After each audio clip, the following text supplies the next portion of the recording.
ఒక ఆత్మ బలిదానం ఒకటే అనుకుంది వాసవి ఇండికేట్ చేసింది. గోదావరి నది ఒడిన బ్రహ్మకుండం అనే ఒక పవిత్రమైన స్థలంలో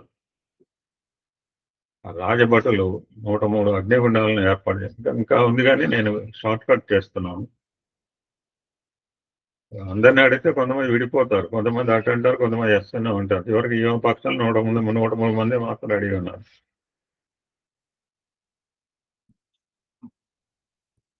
నగరం అంతా ఒక పండుగ వాతావరణంలో తయారైంది. అప్పుడు వాసవి మాత ఈ 102 గోత్రాలకు సంబంధించిన జంటలను ఉద్దేశించి ఇదంతా నాతో పాటు మంటల్లో దూకడానికి సిద్ధంగా ఉన్నారా అంటే వాళ్ళు మనస్ఫూర్తిగా వేస్తున్నారు. బికాజ్ వాళ్ళు వాసవి మాతను ఒక దేవుని అంశంగా భావించారు. తన నిజ రూపాన్ని చూపని కూడా కోరారు.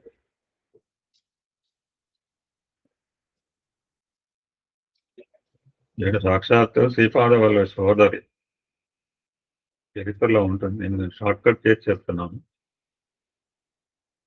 అప్పుడు ఆమె నవ్వి తన నిజ స్వరూపాన్ని ఒక దేదీప్యమైన వెలుగుతో చూపించి నేను ఆదిపరాశక్తి అయిన ఆర్యమదేవి యొక్క అవతారాన్ని అని చెప్పింది.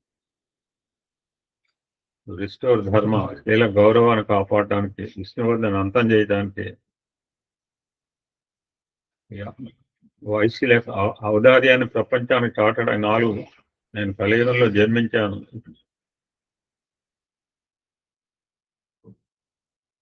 ఆనాడు సతీదేవి తనకు జరిగిన అవమానానికి ప్రతిగా చితిమంటల్లో దూకినట్లుగా నేను కూడా అగ్నిలోకి దూకి పుణ్యలోకాలు చేరుకుంటామని చెప్పి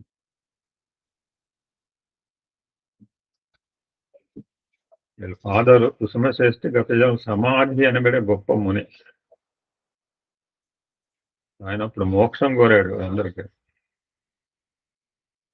దట్స్ వై ప్రవోక్డ్ మిమ్మల్ని అందరూ కూడా ఎంకరేజ్. ఎవరు ముందుకు వస్తారండి?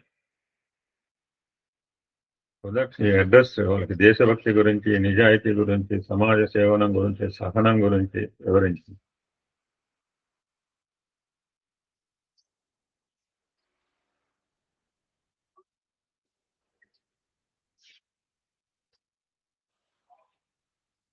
ఈలోగా అక్కడ విష్ణువర్ధన్ మరణించడం జరిగింది. అప్పుడు మళ్ళీ యాక్చువల్గా మానవ రూపంలో ప్రత్యక్షమైంది. ఇప్పుడు అందరూ కూడా ఆత్మ ఆత్మ ఆత్మ నివేదన అనండి.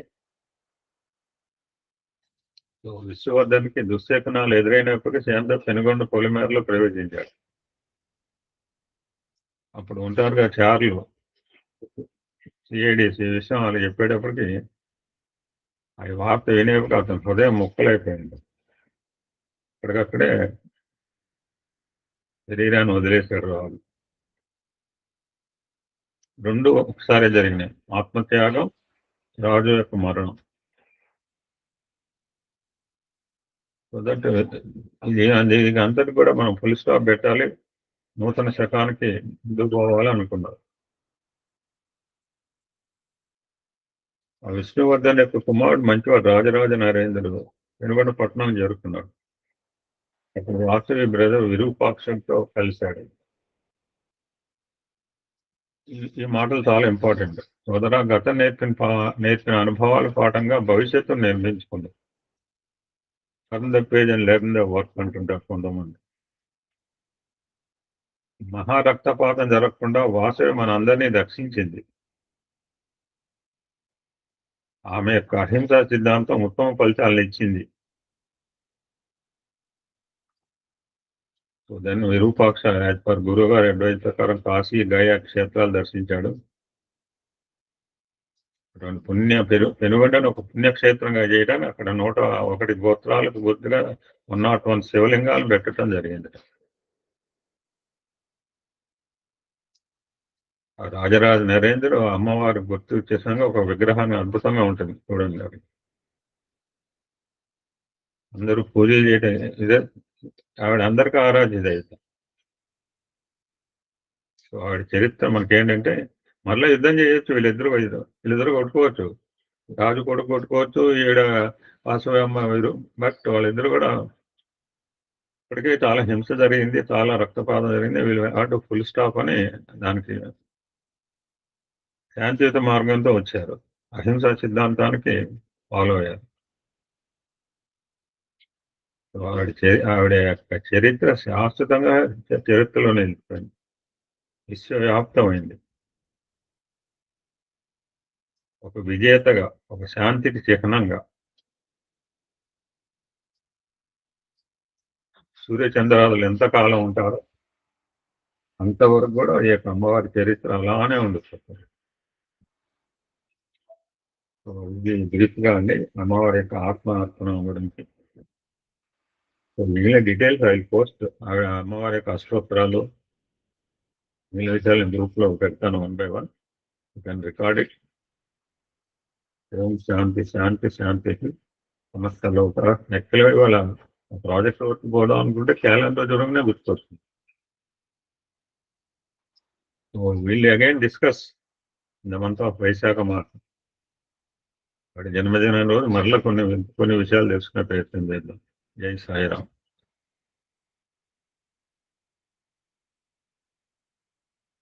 డాక్టర్ శంకర సరస్వతి గారు, సాయిరామ్, ఏలూరు. ఓం శ్రీ సాయిరామ్. సర్వదేవతాతీత స్వరూపులైనటువంటి భగవాన్ శ్రీ సత్యసాయి బాబా వారి దివ్య చరణారవిందములకు శిరస్సు వంచి నమస్కరించుకుంటూ అందరికీ సాయిరామ్ అండి. ఈరోజు మన గురువుగారు చాలా అద్భుతమైనటువంటి విషయాలు, నాకు తెలియని విషయాలు చాలా నేను తెలుసుకున్నాను. వాసవి కన్యాకుమారి ఆత్మార్పణ గురించి, విరూపాక్షుడు వాసవాంబ ట్విన్స్ కవలపిల్లని ఆమె ఆత్మార్పణం చేయటం, ఇది చాలా అద్భుతంగా తెలియచేశారు. ఈ పుణ్యదినాన వారికి కృతజ్ఞత తెలియచేసుకుంటూ తర్వాత అసలు విషయానికి వస్తే, రెండో పర్యాయము ఈ పవిత్రమైనటువంటి గ్రంథం సత్యం శివం సుందరం సప్తమ భాగమును పఠించేటువంటి అద్భుతమైనటువంటి అవకాశాన్ని నాకు ప్రసాదించారు మన గురువు గారు. ఇటువంటి నిర్వాహకులు, స్థాపకులు, పూజ్యులు, ఆత్మీయులు, ప్రోత్సాహకులు, నవకల్ప కోవిదులు అయినటువంటి మన గురు దంపతులు ఇరువురికి కూడా నేను కృతజ్ఞతలు, అభినందనలు తెలియచేసుకుంటున్నాను మరొకసారి. అనంతరం బ్రహ్మశ్రీ డాక్టర్ కోటేశ్వరరావు మాస్టర్ గారు నాకు ఈ విషయాన్ని తెలియచేసి తేదీ సమయాన్ని నిర్ణయించి తర్వాత నాకు అనుకూలంగా ఉన్నటువంటి ఈ రోజున నిర్ణయించినందుకు వారికి వందనాలు. పార్థసారథి గారు, పద్మభయన టెక్నీషియన్స్ మొత్తం కథకు కారణం అంటే రికార్డ్ అవ్వడానికి అన్నిటికీ కూడా ఎవరి తర్వాత ఏమిటని చెప్పేటువంటి అలర్ట్గా ఉన్నటువంటి వారి ఇరువురికి కూడా స్వామివారి దివ్యాశీస్సులు, నా శుభకామనలు తెలియజేసుకుంటున్నాను. అంతేకాకుండా ఏఎస్బి శ్రోతలకు అందరికీ కూడా హృదయపూర్వక సాయిరాం తెలియజేసుకుంటున్నాను. క్రితం పర్యాయం ఈ సత్యం శివం సుందరంలో క్రికెట్ గురించి చర్చించడం మొదలుపెట్టారు. అయితే ఆ రోజు అంటే 1997 జస్ట్ ఒక 2 సెంటెన్సెస్ అండి, ఎక్కువ చెప్పను గతం గురించి. 1997 ఆరంభంలో ప్రశాంత్ నీలంలో సునీల్ గవాస్కర్, తర్వాత అల్విన్ కాసిచండ్ క్రికెటర్స్ అనమాట వాళ్ళిద్దరు కూడా. సాయిరామ్, నాకు చాలా ఇంట్రెస్ట్ అనమాట క్రికెట్ అంటే. ఆల్మోస్ట్ ఒక 50 సంవత్సరాల పైచీలకు క్రికెట్ అంటే ఈ మధ్య కొంచెం తగ్గించేశాను. ఆ రోజు ఇప్పుడు ఇన్ని ఛానల్స్ లేవు, స్టార్ స్పోర్ట్స్ ఇవేమి లేవు అనుకుంటా. ఒక నేషనల్ ఛానల్లోనే వాళ్ళు టెలికాస్టెడ్ ద మ్యాచ్. అవునండి, ఒక నేషనల్ ఛానల్ మన అప్పుడు డిడి ఉండేది కదా, డిడి ఛానల్లోనే వాళ్ళు టెలికాస్ట్ చేశారు అనమాట, లైవ్ టెలికాస్ట్. అంటే కొంత టైం పట్టింది. అవునండి. Thank you Sairam for sharing your beautiful idea. అప్పుడు వాళ్ళిద్దరూ స్వామిని దర్శించుకుని స్వామితో అన్నారు, స్వామి భక్తులందరూ కూడా ఎప్పుడు మీకోసం ఎన్నో విధాలుగా ఎన్నో రకాల సేవలు చేస్తుంటారు, అవన్నీ మేము చూస్తూనే ఉన్నాము స్వామి. అయితే మాకు కూడా మీ పైన అత్యంత ప్రేమ భక్తి ఉన్నాయి, మేము కూడా ఏదో విధంగా సేవ చేయాలని తపనతో ఉన్నాము, ఆశపడుతున్నాము. కానీ మా వృత్తి తర్వాత మాకు తెలిసినటువంటి విద్య కేవలం క్రికెట్ మాత్రమే. మనం ఏదైనా సేవ చేయాలంటే మన వృత్తి ధర్మం ప్రకారం, మన కెపాసిటీ ప్రకారం, మన ప్రత్యేకత ప్రకారం చేయగలం, లేదా మనం మానిటరీగా హెల్ప్ చేయొచ్చు. కానీ వీళ్ళేమో వృత్తిపరంగా అంటే వాళ్ళ శారీరక సేవ గురించి ఆలోచించారు. అందుకని మా వృత్తి కేవలం క్రికెటే కాబట్టి మేము ఏం చేయాలో మాకు తెలియట్లేదు అని మార్గం చూపించండి అని స్వామివారిని ప్రార్థించారు. అప్పుడు స్వామివారు అన్నారంటే చిన్న నవ్వు నవ్వి, మంచిది మంచిది, సరే మీరు నా కోసం ఒక క్రికెట్ మ్యాచ్‌ని ఎందుకు ఏర్పాటు చేయకూడదు అని అన్నారు. అంటే వీళ్ళు నిజంగా అంటున్నారా స్వామి? సరదాగా అంటున్నారా అని అనుకున్నారు. కానీ తర్వాత స్వామి ఎప్పుడు సరదాగా కొన్ని మాటలు మాట్లాడతారు గానీ, ఇట్లాంటివి అన్నారు కదా! అంచేత అది నిజమని అని అనుకుని అసలు ఎట్లా ఇక్కడ క్రికెట్ గ్రౌండ్ ఒకటి ప్రిపేర్ చేయాలి. దానికి ఎన్నో హంగులు, ఆర్భాటాలు ఏవో కొన్ని క్వాలిఫికేషన్స్ అన్నీ ఉండాలి కదా! అయితే అందుకని కొంచెం భయపడ్డారు. భయపడి స్వామి ఎక్కడ ఆడాలి ఏంటని ఆలోచిస్తుంటే స్వామి అన్నారు, "క్రికెట్ మ్యాచ్ ఇక్కడే పుట్టపర్తిలో హిల్ వ్యూ స్టేడియంలోనే ఆడటం మంచిది. జరుగుతుంది" అని అతి సామాన్యంగా చెప్పారనమాట స్వామి. ఆ తర్వాత క్రికెట్ గ్రౌండ్‌కి కావాల్సినటువంటి హంగులు, ఆర్భాటాలు ఏ విధంగా చేశారనే విషయం ఈ రోజున మనం తెలుసుకోవడానికి ప్రయత్నిద్దాం. అసలు ఎందుకు ఒక కుగ్రామమైనటువంటి అదివరకు కుగ్రామం అప్పట్లో కొంచెం డెవలప్ అయినటువంటి అటువంటి గ్రామంలో క్రికెట్ ఇంటర్నేషనల్ ప్లే కదా! దాన్ని ఎందుకు ఆడవలసి వచ్చింది అనేటువంటి విషయాన్ని ఈ రోజు మనం తెలుసుకోవడానికి ప్రయత్నం చేద్దామండి.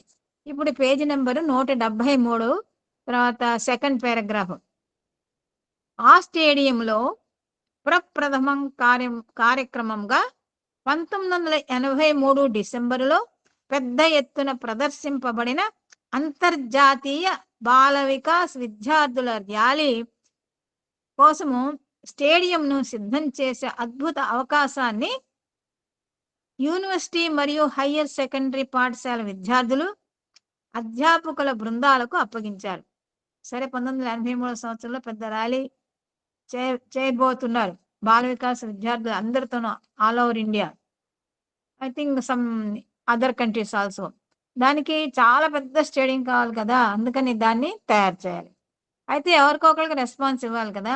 ఆ రెస్పాన్సిబిలిటీ యూనివర్సిటీకి ఇచ్చారు. తర్వాత హయ్యర్ సెకండరీ పాఠశాల విద్యార్థులు, అధ్యాపకులు వీళ్ళందరూ కూడా మీరు చేయాలని ఒక మాట చెప్పేశారు స్వామి.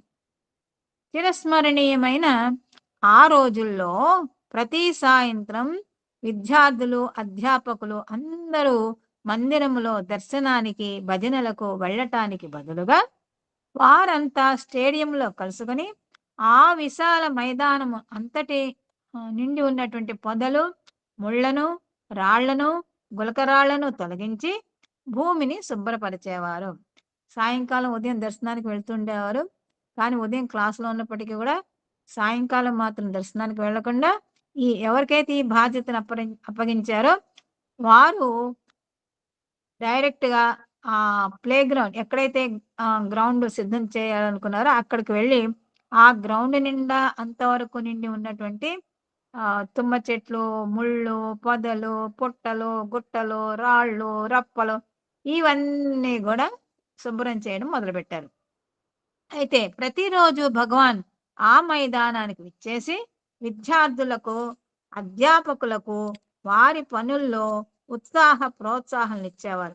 మనం ఏదైనా పని చేస్తే వెనకాతల ప్యాటింగ్ చేసేవాళ్ళు ఉండాలి కదా! ఇప్పుడు చూడండి మన గురువుగారు మనకి ఎన్ని కార్యక్రమాలు చెప్తున్నారో అన్నిటిని కూడా మీరు బాగా చేస్తున్నారు, బాగా చేయండి అని చెప్పి ప్రతి ఒక్కళ్ళకి కూడా అవకాశం ఇస్తున్నారు. ఎవరిని నిరుత్సాహపరచట్లేదు. అందరినీ ప్రోత్సాహపరుస్తున్నారు. ఇంకా ఏ విధంగా అభివృద్ధి చేసుకోవాలో చేస్తున్నారు. అది స్వామివారి అడుగుజాడలో వారు నడుస్తున్నారు. అదే అంటే స్వామివారు అందరికీ కూడా ఉత్సాహాన్ని ఇస్తారు, ప్రోత్సహిస్తారు. నువ్వు ఈ పని చేయగలవు, చేయగలవు, చేయగలవు, చెప్పగలవు అని అంటారనమాట. ఆ విధంగా ఉత్సాహాన్ని, ప్రోత్సాహాన్ని కూడా ఆ వారికి అందరికీ కూడా ఇస్తూ ఉండారు.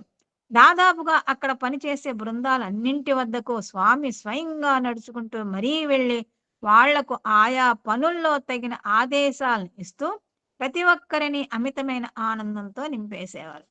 స్వామి రావటమే పెద్ద ఆనందం. అంతేకాకుండా వాళ్ళతో మాట్లాడడం, నువ్వు ఇలా చేస్తే బాగుంటుంది, అలా చేస్తే బాగుంటుంది అని డివిజన్ ఆఫ్ లేబరు ఇట్లాంటివన్నీ కూడా వారికి తెలియచేసి పనిలో సులభతరాన్ని వారికి తెలియచేసేవారు అనమాట. చేసి అసలు స్వామి రావడం వాళ్ళకి ఆనందం బోళంత శక్తి. నేను ఆ సమయంలో అంటే ఎవరు ఈ ఆధార నరసింహ గారు అనమాట. నేను ఆ సమయంలో అక్కడ బాలుర హాస్టల్‌కు వార్డెన్‌గా బాధ్యతలు నిర్వహిస్తూ ఉండటం చేత స్వామి వారితో కలిసి విశాలముగా పరుచుకున్నట్లున్నటువంటి మైదానం మూలమూలలకు నడుచుకుంటూ వెళ్ళే ఆ అత్యంత అపేక్షణీయమైన అదృష్టం నాకు కలిగేది.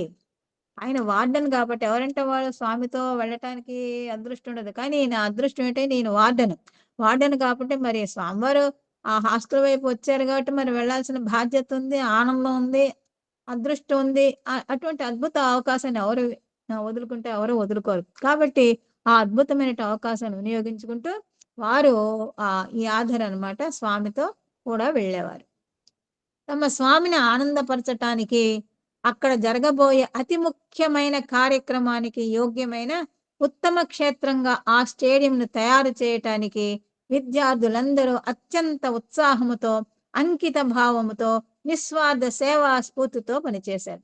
మనం ఏదైనా ఎవరైనా మనకు ఒక పని చేస్తే ఏదో చేసాం మొక్కుబడికని అట్లా చేయొద్దు. ఎట్లా చేయాలనేటువంటి విషయం ఇక్కడ మనకి తెలుసుకోవాలన్నమాట. ఎట్లా అంటే ఆ విద్యార్థులంతా కూడా ఏ విధంగా చేశారు, ఉత్సాహం, డెడికేషన్, అంకిత భావం, నిస్వార్థం, సేవ, ఇన్ని గుణాలతో మనం ఏ పని ఎవరు చెప్పినా గానీ చేయాలి. అప్పుడు ఆ పని సక్సెస్ అవుతుంది, విజయవంతం అవుతుంది, చాలా చక్కగా కూడా ఫలితాన్ని ఇస్తుంది అనేటువంటి విషయం ఈ పారాగ్రాఫ్ లో మనం అర్థం చేసుకోవచ్చు.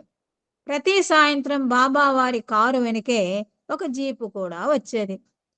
అందులో మిఠాయిలు, చాక్లెట్లు, అరటి లేదా యాపిల్ పండ్లు స్వామి తీసుకొచ్చేవారు. స్వామివారు తామే స్వయముగా ఆ మైదానం అంతటా కలియజరుగుతూ ప్రతి ఒక్కరికి ఆ తినుబండారం తమ ప్రసాదంగా అందించేవారు. ఇవ్వటంలో పెట్టడంలో స్వామి తర్వాత అన్నపూర్ణ. అంచేత స్వామివారు తమ కారు వెనకాల ఒక చిన్న జీపు కూడా వేసుకొచ్చారు. ఆ జీపు నిండా ఈ తినుబండారాలు ఉండేవి. అంటే చిన్నపిల్లలు కదా స్టూడెంట్స్, అంచేత వాళ్ళందరికీ కూడా ఈ పని చేస్తున్నందుకు ఆనందంతో తమ ఆనందాన్ని వ్యక్తం చేయడానికి ఈ చాక్లెట్లు, మిఠాయిలు, పళ్ళు, ఫలాలన్నీ ఇస్తూ ఉండేవారు స్వామి. తల్లుల ప్రేమ అంటే అదే మరి. చివరకు భగవాన్ ఆ మైదానం మధ్యలో ఒక తిరుగుడు కుర్చీలో కూర్చుని, రొటేటింగ్ చైర్స్ ఉంటాయి కదా, అందులో కూర్చుని తమతో పాటుగా అక్కడికి విచ్చేసిన అతిథులు తమ చుట్టూ చేరి ఉండగా వాళ్లతో సంభాషిస్తూ గడిపేవారు. సో ఆ మైదానంలో ఉంటేనే చాలు, వాళ్ళంతా పని బాగా చేసుకుంటారు కదా. సో అది చూసుకుంటూ స్వామివారు ఆ రొటేటింగ్ చైర్ లో కూర్చుని ఉంటే తన చుట్టూ ట్రస్ట్ మెంబర్స్ లేకపోతే ఎవరో విఐపీస్ వచ్చి మాట్లాడుతూ ఉండేవారు అనమాట. ఆ సమీపంలోనే పనిచేస్తున్న విద్యార్థులను భగవాన్ తమ చెంతకు పిలిచి వారితో హాస్యోస్పరకమైనటువంటి చతుర చమత్కార సంభాషణలు చేస్తూ అక్కడి వారినందరినీ నవ్వుల దంతుల్లో ముంచెత్తేవారు. స్వామివారు సీరియస్సే కదండి, పిల్లలతో ఉన్నప్పుడు చాలా హాస్యంగా ఉంటారట. సో ఇక్కడ ఈ మైదానంలో పిల్లల్ని కొంతమందిని పిలిచి వాళ్ళని ఏడిపించడం, వాళ్ళని ఆట పట్టించడం చేస్తే అందరూ నవ్వుకునేవారు అనమాట. ఆ విధంగా అందరినీ నవ్వుల్లో ముంచెత్తేవారు. అంతేకాకుండా వారితో పాటు ఈయన కూడా చిన్న పిల్లాడిలాగా చక్కగా నవ్వేవారు స్వామి. వారితో కలిసి తాము కూడా ఒక చిన్న పిల్లవాని నవ్వేసేవారు స్వామి. అలాంటి సందర్భాల్లో ఒకటి నాకు బాగా జ్ఞాపకంగా ఉండిపోయింది. ఫాదర్ గారు చెప్తున్నారనమాట రచయిత. ఆయనకి అలాంటి సందర్భాలు ఎన్నో ఉన్నాయి, ఎన్నో ఇన్సిడెంట్స్ జరిగాయి, సంఘటనలు జరిగాయి. అందులో ఒకటి మాత్రం ఆయన మనస్సులో, మస్తిష్కంలో చిరస్థాయిగా నిలిచిపోయింది. అదేమిటో ఇప్పుడు ఆయన మనకి షేర్ చేస్తున్నారు. ఆ సందర్భంలో శ్రీ కస్తూరి గారు అక్కడి పరిసరాలను పరికిస్తూ ఆ చుట్టుపక్కల వెలసిన అద్భుత సౌధములను, రమణీయ కట్టడములను ప్రస్తుతిస్తూ ఒక తెలుగు పద్యాన్ని గుర్తు చేసుకుని పైకి చదివేశారు. భగవాన్ సత్యసాయి బాబా వారు ఈ బిల్డింగ్స్, తర్వాత ఈ భవనాలు, ఈ పుట్టపర్తి గ్రామం ఈ విధంగా డెవలప్ అవ్వకముందే ఆయన ఈ విధంగా ఉంటుంది అనేటువంటి విషయాలు అనేక పర్యాలు తెలియజేశారు. ఒక చిన్న ఇన్సిడెంట్ ఏమిటంటే, సాకమ్మ గారింటికి అంటే పాత మందిరం రోజుల్లో భగవాన్ బాబా వారికి ఒంట్లో బాగోలేదన్న మిషతో ఆవిడ వాళ్ళ ఇంటికి తీసుకెళ్ళిపోయి పెట్టుకున్నారు. ఆవిడ ఇంటికి మైసూరు మహారాజా ప్యాలెస్ కిటికీలోంచి కనబడుతుంది అనమాట. స్వామివారికి ఇచ్చినటువంటి రూమ్లో ఉన్నట్టు కిటికీలోంచి మైసూర్ ప్యాలెస్ కనబడుతూ ఉంటుంది. ఒక పర్యాయం మైసూర్ ప్యాలెస్ ను తిలకిస్తూ ఉన్నారు స్వామి. వారి వెనకాతల కొంతమంది కూడా ఉన్నారనమాట భక్తులు. అప్పుడు స్వామి ఉన్నారు, నాకు దీపాలంటే చాలా ఇష్టం, ప్రశాంతి నిలయాన్ని కూడా ఇలాగే దీపాలతో అలంకరిస్తాను అని అన్నారు. అంటే అప్పుడు ప్రశాంతి నిలయం లేదు, దీపాలు లేవు, ఏమీ లేవు. అప్పుడు వాళ్ళు అనుకున్నారు ఈయన పాపం ఏదో జ్వరంగా ఉన్నారు కదా, ఏదో మాట్లాడారు మైకంలోనో ఇంకెందులోనో అని అని అనుకున్నారన్నమాట. కానీ స్వామి అప్పుడే చెప్పారు ప్రశాంత నిలయాన్ని దీపాలతో అలంకరిస్తానని. ఆ విధంగా స్వామివారు జరగబోయేటువంటి విషయాల్ని, ఆయన చేయబోయేటువంటి కార్యక్రమాల్ని ఒక్కటొక్కటి మెల్లగా నివేదిస్తారు. మనకి చెప్తారు. కానీ మనం అర్థం చేసుకోవాలన్నమాట. అదే విధంగా ఇక్కడ జరిగింది. ఈ పద్యం స్వామివారు ఎప్పుడో చెప్పారు.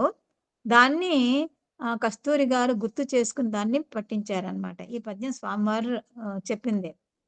ఏం చెప్పారు? ప్రవహించునే పురి పరిధిగా పాయలై చిత్రావతి నది విచిత్రగతులు. ఏ గ్రామాన్నైతే, ఏ ప్రదేశాన్నైతే చిత్రావతి నది చీలికలే ప్రవహిస్తుందో ఆ గ్రామము కాలు నేపట్టణ కళ్యాణకరముగా చుట్టును మేలైన చూత తరువులు.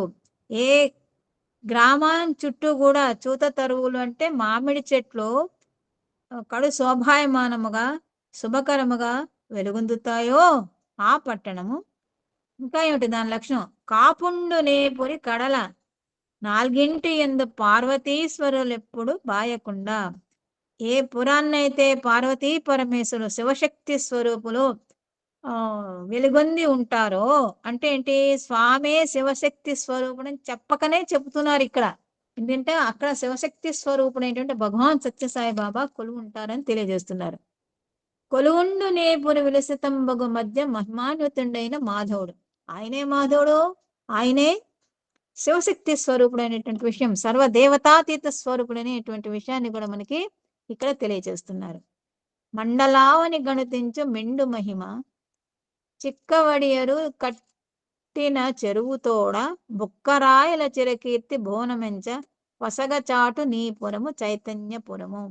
ఇది బుక్కరాయలు వాళ్ళు పరిపాలించి శ్రీకృష్ణదేవరాయలు మంత్రులు బుక్కరాయలు హరహరాయలు అన్నారు కదా, వాళ్ళకి ఇచ్చినటువంటి ఇది. అందుకే బుక్క పట్టణం అనేది కూడా వెలిసిందని ఒక చారిత్రక ఘటన ఉందన్నమాట. సో కస్తూరి గారు ఈ పద్యం గుర్తు చేయగానే చప్పున స్పందిస్తూ స్వామి అన్నారు, చూడు కస్తూరి, అంత మాత్రమే కాదు, భవిష్యత్తులో ఇంకా అద్భుతమైనటువంటి ఆశ్చర్యం కలిగించేటువంటి ఇంకా ఎన్నో విషయాలను నీవు చూస్తావు అని అన్నారు స్వామి. ఇప్పుడు నెక్స్ట్ పేర, చిన్న పల్లె అయిన పుట్టపర్తి భవిష్యత్తులో అంతర్జాతీయ కేంద్రముగా ఏ విధంగా అభివృద్ధి చెందనున్నదో భవిష్యవాణిని ప్రకటిస్తూ కొన్ని దశాబ్దములకు పూర్వమే భగవాన్ బాబా వారు చెప్పినదే ఆ పద్యం. దీని సారాంశం ఏంటంటే, ఇంటర్నేషనల్ సెంటర్, ఆధ్యాత్మిక అంతర్జాతీయ కేంద్రంగా పుట్టపర్తి భాషిస్తుంది అనేటువంటి అంతరార్థాన్ని ఈ పద్యంలో ఇమిడించి స్వామి తెలియచేశారు. పత్తీసులకు శ్రీ సత్యసాయి మాధవుడు మిరుమిట్లు గొల్పే ఒక అద్భుత నగరాన్ని సృష్టిస్తారని, అది చూచిన ప్రతి ఒక్కరూ ఆనంద పారవస్యపు మైకముతో మంత్రముగ్ధులు అవుతారని ఆ పద్యం చివరి పాదములో వర్ణించారు స్వామి. శ్రీ కస్తూరి గారు ఆ పద్యం గుర్తు చేయగానే చప్పున స్పందిస్తూ, చూడు కస్తూరి, అంత మాత్రమే కాదు, నేను చెప్పాను కదా, ఇంత మాత్రమే కాదు, చిత్రావతి తిరగడం, తర్వాత మామిడి చెట్లు వెలుగొందడం, ఒక పార్వతీ పరమేశ్వరులు అక్కడ ఉండడం, ఇంతే కాదు సుమా, ఇంకా చాలా చాలా చాలా విషయాలు జరుగుతాయి, అవన్నీ కూడా నువ్వు చూస్తావులే అని అన్నారు స్వామి. అదే సంవత్సరం అంటే 1983 అక్టోబరు నెలలో జరగబోయే అంతర్జాతీయ బాల వికాస్ ర్యాలీకి ముందుగానే ఆ స్టేడియంకు నామకరణం చేయవలసిందిగా శ్రీ సత్యసాయి సెంట్రల్ ట్రస్ట్ సభ్యులు భగవాన్లను ప్రార్థించగా స్వామి అన్నారు, పిల్లలు ఇంతకు ముందే దానికి హిల్ వ్యూ స్టేడియం అని పేరు పెట్టేశారు కదా, అదే ఉండనియండి అన్నారు. స్వామికి పిల్లలంటే ఎంత ప్రేమో. వాళ్ళ పిల్లలంతా కూడా ఆ స్టేడియం చక్కగా తయారు చేసి దీనికి ఒక పేరు పెడితే బాగుంటుంది అని అనుకున్నారు. అనుకున్న పిల్లలంతా ఏమన్నా ఒక పేరు రాశారు, ఏమిటంటే Shri Sathya Sai hill view Stadium అని రాశారనమాట. స్వామికి తెలియనిది ఏముంది. తర్వాత స్వామికి వాళ్ళు చెప్పలేదు, కానీ తర్వాత ట్రస్ట్ మెంబర్స్ ఏమో ఇదేదో పిల్లల చిలిపి కదా, చిలిపి చేష్టలతో ఏదో పెట్టారని అనుకున్నారు. కానీ అది స్వామివారి ఆమోదం ముద్ర పొందిందని వారికి తెలియలేదు. ఎప్పుడైతే వారు స్వామిని అడిగారో స్వామి తెలియచేశారనమాట. ఏంటంటే పిల్లలు ఇంతకు ముందే దానికి హిల్‌వ్యూ స్టేడియం అని పేరు పెట్టేశారు కదా! అదే ఉండనియండి అన్నారు. సో, ఆ పిల్లలు ఆ రోజు పెట్టింది ఈనాటికి గూడా మనం హిల్‌వ్యూ స్టేడియం అని పిలుస్తూ ఉంటాం అన్నమాట. భగవాన్ బాబా వారు స్వయంగా ప్రతి అంశం పైన ప్రత్యేక దృష్టి సారించటంతో 1984 నుండి స్టేడియం అభివృద్ధి పనులు వేగవంతంగా ఊపు అందుకున్నాయి. స్వామివారు ప్రతి మైన్యూట్ విషయాన్ని చూస్తూ ఉంటారనమాట. ఒక గడ్డిపోచ తీయాలని కూడా స్వామికి తెలియాలంట. సో, ప్రతి విషయాన్ని మైన్యూట్‌గా చూసేటువంటి ఆ భగవాన్ బాబా వారు స్టేడియం యొక్క అభివృద్ధి పనులు ఇలా ప్రతి విషయంలో ఆయన తమ ఆహ్, శక్తిని, తమ ఆలోచనని కేంద్రీకరించడం వలన ఆ పనులన్నీ కూడా చాలా వేగంగా జరుగుతూ వచ్చాయి. మైదానానికి పడమటి వైపున ఒకసారి మనం ఇమాజిన్ చేసుకోవాలి ఇక్కడి నుంచి. హిల్‌వ్యూ స్టేడియం చూసిన వాళ్ళంతా కూడా ఒకసారి ఇమాజిన్ చేసుకుంటే మనకు బాగా అర్థమవుతుంది. ఆ మైదానానికి పడమటి వైపున ప్రేక్షకులు కూర్చునేందుకు వీలుగా విశాలమైన మెట్లతో గ్యాలరీని నిర్మింపబడ్డాయి. మైదానాన్ని నిలువుగా 2 భాగములుగా విడదీస్తూ తూర్పు వైపున పాఠశాల ఇత్యాది భవనాల భూమట్ట స్థాయిలో ఉన్న స్థలమును ఒక చిన్న భాగముగాను, దానికంటే 3 అడుగుల ఎత్తులో మెరకగా పడమటి వైపున ఉన్న మిగిలిన మైదానంతా ప్రధానమైన రెండవ భాగముగాను వేరుపరిచి 2 భాగాల్లోనూ భూమిని చదును చేయటానికి బుల్డోజర్లను పనిలోకి దించారు. ఇంతవరకు పిల్లలు చేశారు. మానవ శక్తిని ఉపయోగించారు. ఇంకా యంత్ర శక్తిని స్వామి తీసుకొచ్చారు. ఎందుకంటే కొన్ని పనులు యంత్రాలే చేయాలి గాని మనుషులు చేయలేరు కాబట్టి. అంతేకాదు సమయం కూడా సరిపోదు కాబట్టి. ఒకానొక సందర్భంలో స్టేడియం వైశాల్యాన్ని ఇంకా పెంచటానికి వీలుగా దానిని ఆనుకొని ఉన్న కొండను ప్రేల్చివేతల ద్వారా పగలగొట్టడానికి ప్రతిపాదనను కొందరు ముందుకు తెచ్చినా భగవాన్ బాబా వారు అందుకు సుతారాము అంగీకరించలేదు. వాళ్ళు అన్నారనమాట, ఈ ఈ స్టేడియం సరిపోదు, దాన్ని ఇంకా విశాలపరచాలి అంటే విశాలపరచాలంటే అక్కడ ఉన్నట్టు చెట్లు, రాళ్ళు, రప్పులు అన్ని తీసేయాలి. కానీ అక్కడ ఏముంది, కొండ ఉందనమాట. కాబట్టి వాళ్ళు అన్నారు కొండను పేల్చేద్దామంటే పేల్చేస్తే కొండ నేలమట్టం అయిపోతుంది. అప్పుడు ఇది వైశాల్యం పెరుగుతుంది అని అన్నారు. కానీ స్వామివారు దానికి అంగీకరించలేదు. ఎందుకు? కొండలను పగలగొట్టి పిండి చేసి ఉంటే స్టేడియంకు సహజ సిద్ధంగా అమరినటువంటి దివ్య సౌందర్య కళను చెడగొట్టినట్లయ్యేది కదా! అది ఒక సౌందర్యాన్ని, ఒక రక్షణను ఇస్తుందన్నమాట పర్వతం అనేది. సో, సహజంగా ఉండేటువంటి అది ప్రొటెక్షన్. దాన్ని సౌందర్యాన్ని చెడగొట్టొద్దు అని స్వామివారు ఆ పర్వతాన్ని పగలగొట్టొద్దు అని చెప్పారు. 1985లో భగవాన్ బాబా వారి 60వ జన్మ దినోత్సవ వేడుకల సందర్భంలో బ్రహ్మాండమైన బహిరంగ సభా కార్యక్రమాల నిర్వహణకు దివ్య వేదికగా ఉపయోగించే ఉద్దేశంతో ఆ విశాల మైదానపు ఆగ్నేయ భాగములో 60 అడుగుల ఎత్తుతో శాంతి వేదిక అనే రంగస్థల కట్టడం నిర్మించబడింది. ఈ శాంతి వేదిక పైన అనేక మంది ప్రముఖులు ఆసీనులై ఎన్నో స్పోర్ట్స్ డేని తిలకించడం, తర్వాత ప్రసంగాలు ఇవ్వటం అన్నీ జరిగినాయి అన్నమాట. మొన్న 100వ జన్మదినోత్సవం కూడా ఆ శాంతి వేదిక పైనే జరిగింది. సభా మండపం. ఆ శాంతి వేదికకు ఇరువైపులా అనేక మెట్లతో గ్యాలరీలు నిర్మించబడినాయి భక్తులు కూర్చోవడానికి. భగవాన్ల దివ్య మార్గదర్శకత్వముతో రూపకల్పన చేయబడిన శాంతి వేదిక దేవాలయ వాస్తు శిల్ప కళారీతులతో నిర్మించబడి ఆధ్యాత్మిక భావ స్ఫూర్తిని వెలిగిస్తూ మనోహరమైన దివ్య రంగస్థల వేదికగా వెలిసింది. ఈ శాంతి వేదిక ఎన్ని హంగులతో ఉందో చూడండి. అది చాలా కళలతో నిర్మించబడింది. అంతేకాదు దేవాలయానికి కూడా ఒక వాస్తు అనేది ఉంటుంది కదా, మన ఇళ్ళకు ఉన్నట్టు కాకుండా ఆ వాస్తు గురించి కూడా శిల్పకళ అనేది ఉంటుంది. దాన్ని కూడా వారు తెలియనిది ఏముంది వారికి, భగవాన్ బాబా వారికి ఆయన చెప్పినట్లుగానే ఆ దేవాలయ వాస్తు ప్రకారమే ఆ శాంతి వేదిక నిర్మించబడింది అనమాట. అంతేగాక ఇటువంటి శిల్పకళతో కూడుకున్నటువంటి ఈ శాంతి వేదిక ఆధ్యాత్మిక భావాన్ని కూడా, స్ఫూర్తిని కూడా, ఉత్సాహాన్ని కూడా కలిగిస్తుంది అనమాట. అంతేకాకుండా అది మనోహరమైన దివ్య రంగస్థల వేదికగా కూడా వెలుసు. అంటే అక్కడ ఏదైనా సరే కార్యక్రమాలు చేసుకోవచ్చు. స్వామివారి 80 సంవత్సరాల సందర్భంలో 1000 పున్నములు చూసినటువంటి ఫంక్షన్ కూడా అక్కడే జరిగిందనమాట. సో ఇట్లాంటి ఫంక్షన్స్ కూడా జరగడానికి ఆ శాంతి వేదిక ఎంతో పుణ్యం చేసుకుంది. నిలువుగా 75 అడుగులు, అడ్డముగా 40 అడుగుల నిడివితో భూమట్టానికి 7 అడుగుల ఎత్తుగా నిర్మించబడిన శాంతి వేదిక క్రింది భూగృహంలో వస్త్రధారణల వంటి వివిధ అవసరాలకు ఉపయోగపడే రీతిలో గదులు నిర్మించబడినాయి. స్వామి ఒక్క అంగుళాన్ని కూడా వృధా చేయరండి. సో భూగృహాన్ని కూడా నిర్మించారు. ఎందుకు నిర్మించారంటే ఏదైనా కార్యక్రమాలు జరిగితే వస్త్రధారణ కానీ ఏమైనా వస్తువులు పెట్టుకోవడం దానికి పనికొస్తుందని. ఆ విధముగా క్రీడారంగ కార్యక్రమాలకే కాకుండా శ్రీ సత్యసాయి సంస్థలు నిర్వహించుకునే వివిధ పెద్ద ఉత్సవాలు, వేడుకలు తదితర కార్యక్రమాలకు ఉపయుక్తముగా ఒక మహత్తరమైన దివ్య ప్రాంగణముగా ఆ స్టేడియం సర్వాంగ సుందరముగా రూపుదిద్దుకుంది.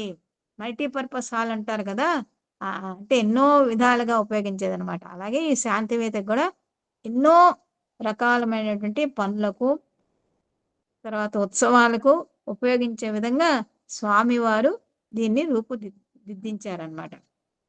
శాంతి వేదిక నిర్మాణం జరుగుతుండిన కాలంలో దాదాపు ప్రతిరోజు బాబావారు అక్కడికి విచ్చేసి పని జరుగుతున్న తీరుతెన్నులను పరిశీలించేవారు. వేదిక నిర్మాణ పనులు పూర్తయిన పిమ్మట ఒకనాడు అక్కడకు వేంచేసిన భగవాన్ వేదికపై వెనుక భాగమున గల విశాలమైన నల్లటి గోడ బోసిగా ఉండడం చూచి ఆ బోసిగోడను ఆకర్షణీయంగా మనోజ్ఞముగా తీర్చిదిద్దేందుకు ప్రతిపాదనలు ఏమైనా ఉన్నాయా అని సంబంధిత కళాకారుడైనటువంటి శ్రీ సుబ్రహ్మణ్యాన్ని అడిగారు. స్వామి అప్పుడప్పుడు వస్తుండేవారు. వేదిక తయారైంది, అయితే వెనకాతల గోడ బ్యాక్గ్రౌండ్ అంటాం కదా, అది చాలా బోసిగా ఉంది, అంచేత దాన్ని ఏమైనా కొంచెం కళతో పోషిస్తే బాగుంటుంది అని ఒక ప్రతిపాదన స్వామివారు అక్కడ కళాకారుడై ఉన్నటువంటి సుబ్రహ్మణ్యాన్ని అడిగారు.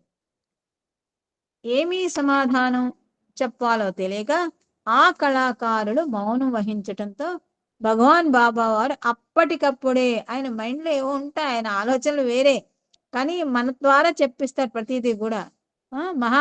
ఇక్కడ కళాకారుడు ఏం చెప్పలేకపోయాడు ఆన్ ద స్పాట్. అప్పుడు స్వామే చెప్పారు, మహాభారత ఇతిహాసములో యుద్ధ రంగములో శ్రీకృష్ణ భగవానులు అర్జునునికి గీతోపదేశం గావిస్తున్న ప్రసిద్ధ దృశ్యం ఉన్నట్టు ఒక చిన్న వర్ణ చిత్రపటాన్ని తమ దివ్య హస్త చాలనముతో సృజించి ఆ కళాకారునికి ప్రసాదించారు. టోపీ బోసిగా ఉన్నటువంటి ఆ గోడపై ఆ దృశ్యాన్ని చిత్రించమని అతనిని ఆదేశించారు బాబా.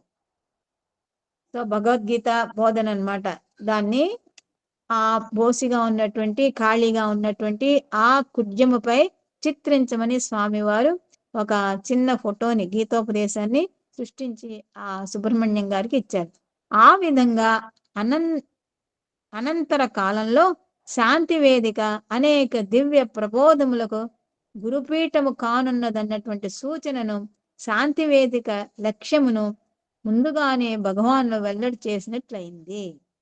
శాంతి వేదికపై ఇరుప్రక్కల బ్రహ్మ, విష్ణు, కార్తికేయ, చంద్ర, సూర్యుల యొక్క బృహత్ పరిమాణములోని భారీ విగ్రహాలు ప్రముఖంగా ప్రస్ఫుటంగా కానవచ్చే రీతిలో అమర్చబడినవి.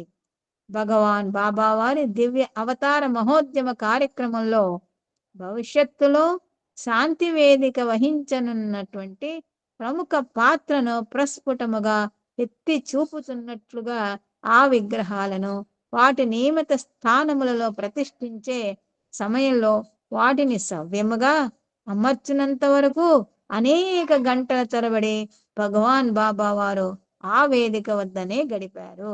ఏదైనా ఒక చిన్న పని చేయాలంటే స్వామివారు కొన్నిటికి దగ్గరే ఉండి చూస్తారనమాట. అలాగే గాయత్రి మాత గుడి, అదే దేవాలయం ప్రశాంత్ నీళ్ళు స్థాపించడం వారి దగ్గరే ఉన్నారు. ఆ లక్ష్మీమాత దేవాలయం, అట్లా సుబ్రహ్మణ్య స్వామి దేవాలయం, సీతారామ లక్ష్మణుల యొక్క విగ్రహ ప్రతిష్ఠ అన్ని కూడా స్వామి దగ్గరుండి స్వయంగా ముందు డైరెక్షన్స్ ఇవ్వడం, తర్వాత వారి దగ్గరికి వెళ్ళి అన్ని స్థాపించడం అనేది జరిగింది.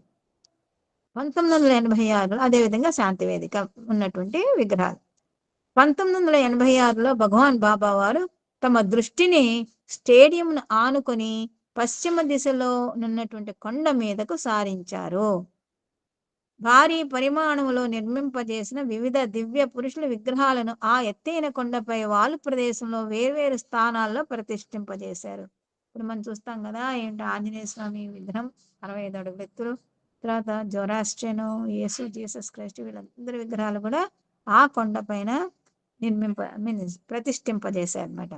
ఆ ఎత్తైన కొండపై వాలు ప్రదేశంలో వేరు స్థానంలో ప్రతిష్ఠించారు భగవాన్. ఆ విధంగా దివ్యమూర్తులైనటువంటి శ్రీకృష్ణ 23 అడుగుల ఎత్తు, మహాశివుడు 23 అడుగుల ఎత్తు, యేసుక్రీస్తు 27 అడుగుల ఎత్తు, జొరాస్ట్రియన్ 21 అడుగుల ఎత్తు, గౌతమ బుద్ధుడు 27 అడుగుల ఎత్తు ఉన్నటువంటి ప్రతిమలను స్థాపింపజేశారు.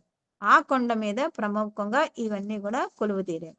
అటు పిమ్మట 1990లో 65 అడుగుల ఎత్తుగల హనుమాన్ విగ్రహం ఆ కొండ శిఖరంపై వెలిసింది. పరమ భక్తుడైనటువంటి హనుమాన్ విగ్రహాన్ని ఇతర దివ్య పురుషుల విగ్రహాల కన్నా ఉన్నత స్థానంలో శిఖరాగ్రం నిర్మింపచేయటం ద్వారా భగవాన్ బాబా వారికి భక్తులపై గల అపార ప్రేమను ఎత్తి చూపినట్లయినది. ఎవరు అడిగారు స్వామిని, స్వామి ఆంజనేయ స్వామి విగ్రహం అంతా ఎత్తున ఎంత పెట్టారంటే, సేవ చేసేవాడు ఎప్పుడు కూడా ఉన్నత స్థితి అందే ఉంటాడు రా, అది చెప్పడానికే అక్కడ నేను నిర్మింపజేశాను. ఒక స్టూడెంట్ తో చెప్పడం జరిగిందని నేను ఏదో పుస్తకంలో చదివాను. సాయిరాం సేవ చేసే వాళ్ళని ఎప్పుడు కూడా స్వామి ఉన్నత స్థితిలోనే ఉంచుతారు, ఎత్తైన స్థితిలోనే పెడతారు అనేటువంటి విషయం మనకి తెలుస్తుంది. తర్వాత హిల్ వ్యూ స్టేడియంలో కొండ మీద వెలయింపజేసిన వివిధ దివ్య పురుషుల విగ్రహాలను రూపొందించటంలోనూ మలచటంలోనూ సంబంధిత కళాకారుడంటే శ్రీ సుబ్రహ్మణ్యానికి అతి సూక్ష్మమైన అంశాలను విశదపరుస్తూ మార్గదర్శకత్వాన్ని నేర్పారు భగవానులు. ఇన్ని విగ్రహాలు ఈ విధంగా ప్రతిష్ఠించాలంటే ఎంతో కాన్సన్ట్రేషన్ కావాలి, డెడికేషన్ కావాలి, అంకిత భావం కావాలి. ఇవన్నీ కావాలంటే ఎవరో ఒకళ్ళ గైడెన్స్ ఉండాలన్నమాట ఇన్ని విగ్రహాలు. అంచేత అటువంటి సూక్ష్మాతి సూక్ష్మమైనటువంటి అంశాలపై భగవాన్ బాబా వారు ఆ సుబ్రహ్మణ్యానికి తెలియజేశారు. ఈ సుబ్రహ్మణ్యం బంగారథం తయారు చేయించిన సుబ్రహ్మణ్యం గారేని అనుకుంటున్నాను. తద్వారా ఆయా దివ్య పురుషులు విగ్రహమూర్తుల రూపంలో ఆ కొండపై ఒక్క చోట చేరి కొలువు తీరి Sri Sathya Sai hill view stadium ప్రాంగణానికి దివ్య సంరక్షణ కల్పిస్తూ ఆ ప్రదేశం అంతటా పవిత్ర ఆధ్యాత్మ వాతావరణం ఆవరించి నిండి ఉండినట్లు స్టేడియంకు మహోన్నతమును మహత్వ పరిపూర్ణతను అతిశయింపజేసినట్లయింది.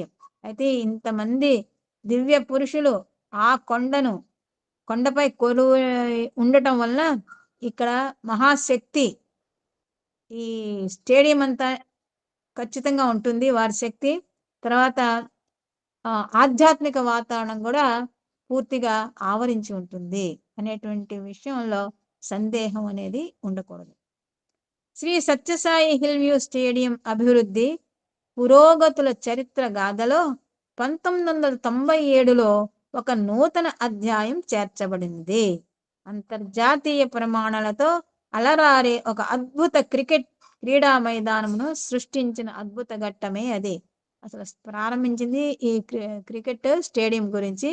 దాని గురించి చెబుతూ ఈ విషయాన్ని మన ఆధార్ గారు నరసింహ గారు ఈ విషయాన్ని చెప్పారు. తర్వాత క్రికెట్ స్టేడియం ఏ విధంగా రూపుదిద్దుకున్నది అనేటువంటి విషయాన్ని తర్వాతి పారాగ్రాఫ్ లో మనకి తెలియజేస్తున్నారు. సాయిరామ్, టైం అయిపోయిందండి కోటేశ్వర గారు. ఓకే, కంటిన్యూ చేస్తాం. 2 minutes అంటే మ్యామ్. ఓకే సాయిరామ్. భగవాన్ శ్రీ సత్యసాయి బాబా వారు తమ భక్తులలో కొద్ది మంది అంతర్జాతీయ క్రికెట్ క్రీడాకారుల ప్రార్థనను మన్నించి వారి అభ్యర్థనలకు స్పందించి పుట్టపర్తిలో త్వరలోనే ఒక అంతర్జాతీయ క్రికెట్ మ్యాచ్ నిర్వహించుటకై సంకల్పించారు అన్నటువంటి వార్తలు 1997 జనవరి నెలలో వెలువడగానే భారతదేశంలోను ప్రపంచవ్యాప్తంగాను క్రికెట్ క్రీడాభిమానులందరూ ప్రత్యేకించి విశ్వవ్యాప్తమైన విశాల సాయి కుటుంబాల సభ్యులు, లక్షలాదిగా గల యువకులు, విద్యార్థులతో సహా ప్రతి ఒక్కరూ ఆనందంతో పులకించిపోయారు. క్రికెట్ అంటే అందరికి అంత ఇష్టం కదా. అందులో భగవాన్ సత్యసాయి బాబా వారే నెలకొలి ఉన్నటువంటి పుట్టపర్తిలో జరుగుతుందంటే ఇంకేంటి కావాలండి, అందరూ కూడా పులకించిపోయారు. ఎప్పుడా ఎప్పుడా అని ఎదురు చూస్తున్నారు అనమాట. అదే సమయంలో క్రికెట్ క్రీడకు ఆధ్యాత్మికతతో పాటు ప్రపంచ ప్రపంచ సంక్షేమంతోనూ సంబంధం ఏమిటి? ఎప్పుడు విమర్శకులు ఉంటారు కదా, వాళ్ళు అంటున్నారు అనమాట.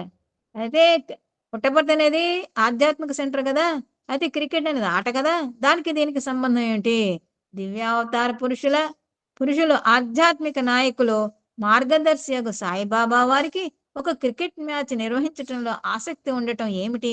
అసలు ఆధ్యాత్మిక గురువులు ఎంతో మంది, అందరికీ కూడా నాయకుడు భగవాన్ సత్యసాయి. ప్రతి ఒక్కరు కూడా స్వామి దగ్గరికి వెళ్ళి ఎన్నో విషయాలు తెలుసుకుంటూ ఉంటారనమాట. అటువంటి నాయకుడు, గురువులకే గురువు అయినటువంటి ఆ సాయిబాబాకి ఈ క్రికెట్ మ్యాచ్ పై ఆసక్తి ఉండటం ఏంటి? విమర్శకులు కదా అని అన్నారు. వాళ్ళకి ఏం తోచినట్టు మాటలు మాట్లాడతాం, అందులో అంతరార్థం ఏమిటో తెలుసుకోలేరు.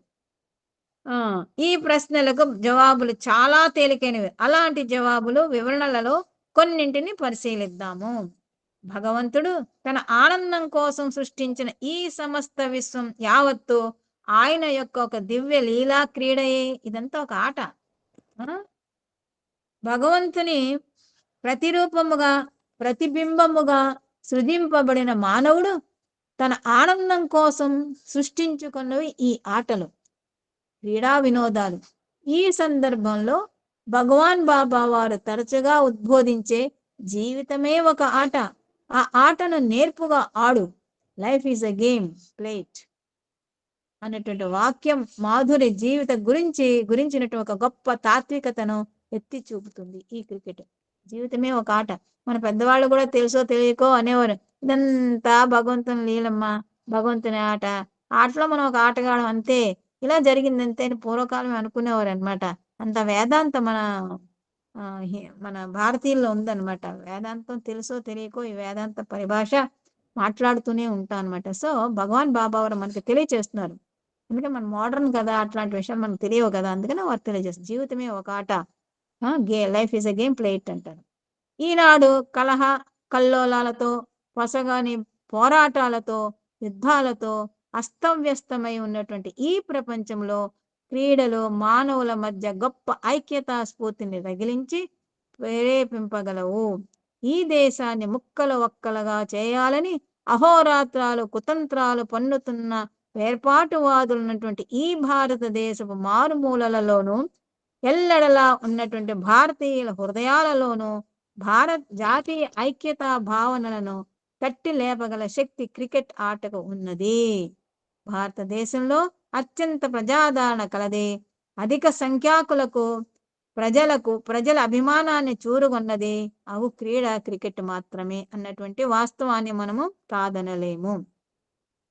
ఎన్నో రకాలైనటువంటి గేమ్స్, ఆటలు, స్పోర్ట్స్ అన్ని ఉన్నాయి. అన్నిట్లోకి క్రికెట్ మాత్రం అందరి హృదయాల్లో స్థిర నివాసం ఏర్పరచుకుంది. అది అంతర్జాతీయంగా ఎక్కడ క్రికెట్ అనే టీవీలు కంటిపోతారు ఎవరైనా సరే, ఏ పనైనా సరే మానేసి, ఏ మంచి పని వచ్చినబ్బా ఈ క్రికెట్ సమయంలో ఆ పని రావాలా అని ఆ పనిని విసుక్కుంటారు, కానీ క్రికెట్ ని ఆ మంచి పని సమయంలో క్రికెట్ రావాలని అట్లా అన్నారు అనమాట. అంత ఏమంటారంటే వ్యామోహం కలిగించింది ఈ క్రికెట్ అందరి హృదయాల్లో కూడా. విద్య అంటే దేహమును ఆత్మలకు పరిపూర్ణతతో కూడిన శిక్షణ గరపటమేనన్నటువంటి సమగ్ర సిద్ధాంత తత్వములతో విద్యారంగంలో విప్లవాత్మక ధోరణులకు నూతన బాటలు వేసిన దివ్య విద్యా దార్శనికులైనటువంటి భగవాన్ కు మానవుల శీల నిర్మాణంలో క్రీడలకు గల ప్రాముఖ్యత, ప్రాధాన్యత పరిపూర్ణముగా సంపూర్ణముగా వితములే కదా. మానవుడు విద్య లేని, శీలత లేని, విద్య కలిగినటువంటి వాడు చిల్లుకుండతో సమానం అంటారనమాట స్వామి. చిల్లుకుండలు ఎన్ని నీళ్లు పోసినా పోతాయి కదా, అలాగే ఎంత చదువు చదివినా శీలత సచ్చీలత లేకపోతే ఎందుకు పనికిరాడు అనమాట. అందువలన ఈ క్రీడలు అనేది విద్యార్థులలో ఎవరైతే ఆడతారో వాళ్ళలో శీల నిర్మాణం చేస్తుంది. అందులో ముఖ్యమైనటువంటి శీలం ఏంటంటే ఐకమత్యం. ఎందుకు ఐకమత్యం లేక ఇన్ని గొడవలు, కలహాలు, కల్లోలాలు, కుతంత్రాలు ఇవన్నీ జరుగుతున్నాయి, ముక్కలు అయిపోతున్నాయి అన్ని కూడా ఈ ఐకమత్యం లేకపోవడం. సో ఐకమత్యాన్ని పెంపొందించాలి. ఐకమత్యం పెంపొందించడానికి నువ్వు ఐకమత్యంగా ఉండి అందరితో కలిసి ఉండి ఎవరు ఉండరు. అక్కడ ఏదో ఒక యాక్టివిటీ ఉండాలి. ఆ యాక్టివిటీ క్రికెట్ అన్నమాట. ఎన్నో ఆటలు అందులో క్రికెట్ ముఖ్యమైనది. అదీగాక భగవానులు ఈ ప్రపంచంలోకి అరుదించినది మానవ జీవితంలోని ప్రతి రంగాన్ని ప్రక్షాళనం కావించటమే కదా. క్రీడారంగం కూడా మానవ జీవితంలో భాగమే. అందున మానవ సమాజాలపై క్రీడలు ప్రబలమైన ప్రభావాన్ని ప్రసరిస్తున్న ఈ కాలంలో భగవాన్ల దృష్టి నుండి క్రీడారంగాన్ని మినహాయించడం ఎలా సాధ్యం? ముఖ్యంగా క్రీడారంగాన్ని పూర్తిగా శాసిస్తున్న వాణిజ్య ధోరణిలో ఏకంగా క్రీడారంగ ఉనికికి క్రీడా స్ఫూర్తికే ప్రమాదకరంగా పరిణమిస్తున్నటువంటి ఈ తరుణంలో ఎట్టి వాణిజ్య స్వప్రయోజనాలకు ఆశించకుండా అంతర్జాతీయ స్థాయిలో ఉన్నత ప్రమాణాలతో నిర్వహించనున్నటువంటి ఆ క్రికెట్ మ్యాచ్కు వీక్షించటానికి స్టేడియంకు తరలి వచ్చే ప్రేక్షకుల నుండి ఎట్టి ప్రవేశ రుసుమును వసూలు చేయకుండా కేవలం ప్రజల ఆనందమే తన ఆనందంగా భావించి అసంఖ్యాక ప్రజలను భక్తులను ఆనందపరచడం కోసం ఆ అంతర్జాతీయ క్రికెట్ మ్యాచ్ నిర్వహింపచేయాలన్న చేస్తున్నటువంటి భగవానులు క్రికెట్ క్రీడ పట్ల ఆసక్తి చూపటం శ్లాఘనీయము, హర్షణీయము కదా. ఒక క్రికెట్ క్రీడ అనే కాదు, ఏ క్రీడలను కూడా డబ్బు కోసం ఆడరాదు అనేటువంటి భగవానుల యొక్క అభిమతం. భగవానుల అట్టి అభిమతం సమకాలీన క్రీడా ప్రపంచానికి ఒక మహోత్కృష్టమైన ఉత్తమ ఆదర్శముగా నిలవగలదు. ఇతర అన్ని వృత్తులలోనూ నిపుణుల వల్లే క్రికెట్ రంగంలోనూ ప్రవీణులైనటువంటి వృత్తి నిపుణులను కూడా ప్రోత్సహించడం ద్వారా వారిని ఆధ్యాత్మిక ఆదర్శాల పట్ల ప్రేరితులు గావించడం కూడా భగవాన్ల దివ్య అవతార మహోద్యమ కార్యక్రమంలో ఒక అంతర్గత భాగమే కదా. సో అనేక రంగాల్ని ఆ రంగంలో క్రీడారంగం కూడా ప్రముఖమైనటువంటి పాత్ర వహిస్తుంది అనేటువంటి విషయాన్ని బాబా వారు గుర్తించారు. ఎందుకంటే ఇప్పుడు ప్రతిదీ కూడా డబ్బుతోనే ముడిపడి ఉందండి. ఏ ఆట ఆడాలన్నా సరే అక్కడ ఒక అడ్వర్టైజ్మెంట్ ఉంటుంది. అంతేకాదు ఇప్పుడు ఘోరాతి ఘోరం అయినటువంటి విషయం, అతి శోచనీయమైనటువంటి విషయం, ఈ క్రికెట్ ప్లేయర్ని కొనుక్కుంటున్నారటండి. ఏమిటా కొనుక్కొని ఇన్ని కోట్లు పెట్టి కొనుక్కున్నారు, అన్ని కోట్లు పోయినాయి, ఇవన్నీ అంటూ ఉంటారు. ఏమిటో మరి ఎంత కూడా వ్యాపార ధోరణి అయిపోయిందన్నమాట. స్వామి అంటారు వ్యాపార ధోరణి అనేది ఉండకూడదు. ఎందుకంటే టికెట్ కొనుక్కోవడానికి అందులో పుట్టపర్తిలో ఎందుకు ఈ గేమ్ ని నిర్వహించారంటే పాపం పుట్టపర్తి వాసులు పేదవారు, వారి టికెట్ వాళ్ళకి చూడాలంటుంది, వాళ్ళు మనుషులే కదా చూడాలంటుంది, కానీ టికెట్ కొనుక్కొని వెళ్ళలేరు. రెండోది అంత దూర ప్రదేశాలకి వెళ్ళలేరు. అందుకని క్రికెట్ నేమ్ పుట్టపర్తికి తీసుకొచ్చేసారు స్వామి. అది అన్నమాట. ఇంకా అంతరార్థాలు చాలా ఉన్నాయండి. సో సమయాభావం వలన ఇంక నేను ఇంతటితో ముగిస్తున్నాను. సాయిరామ్ అండి. అద్భుతమైన అవకాశం ఇచ్చిన స్వామివారికి, మన గురు దంపతులకు, కోటేశ్వర మాస్టర్కి, పద్మాబయ్యన, పార్థసారథికి అందరికీ కూడా కృతజ్ఞత తెలియజేసుకుంటున్నాను. శ్రోతలకు అందరికీ కూడా సాయిరామ్. సాయిరామ్. ఓం శ్రీ సాయిరామ్. భగవాన్ బాబా వారి పాదపద్మము శతకోటిని సమర్పించుకుంటూ ఈ వేదికకు ప్రథమ అంశమైనటువంటి గురువు గారికి, వరలక్ష్మి గారికి నా హృదయపూర్వక అభినందన తెలియజెప్పుకుంటూ సాయిరామ్. స్వామి నాకు మరలా రెండవసారి చదివేట అవకాశం ఇచ్చినందుకు నేను చాలా కృతజ్ఞతలు ఉంటాను. సాయిరామ్. మన పాఠకులందరికీ కూడాను నా హృదయ అభినందన తెలియజేసుకుంటూ, నాకు చదివేదంటే ఏదైనా కొద్దిగా తొందరపాటు ఉన్నా కూడా అందరూ క్షమించమని కోరుతూ సాయిరామ్. పుట్టపర్తిలో నిర్వహించబడిన అంతర్జాతీయ క్రికెట్ మ్యాచ్ కొన్ని డజన్ల సంఖ్యలో గల వర్తమాన మరియు గతకాలపు అంతర్జాతీయ క్రికెట్ క్రీడాకారులకు ఒక చిరస్మరణీయమైన అనుభవమే. దివ్య అవతార ఉద్యమంలో వృతాభక్తిగా తమకు తోచిన చేతనైన రీతులలో కొంత సేవ చేయటానికి తమ భక్తులలో క్రికెట్ క్రీడాకారులైన కొందరికి సేవా అవకాశమును అనుగ్రహించటం ద్వారా భగవానులు ఆ భక్త క్రీడాకారుల ఉన్నత ఆకాంక్షలను తీర్చి వారిని సంతసింపజేశారు. ఇక చివరిగా మనం జ్ఞాపకం చేసుకోవాల్సిన వాస్తవం ఏమిటంటే, అవతార పురుషుడు చేసే ప్రతి పనికి ఏదో ఒక పరమార్థము కారణము లేకుండా ఉండదు. దివ్య పురుషులు చేసే ఏ పనికైనా కూడా అందులో ఏదో ఒక కారణం ఉండదని తెలియజెప్తారు సాయిరామ్.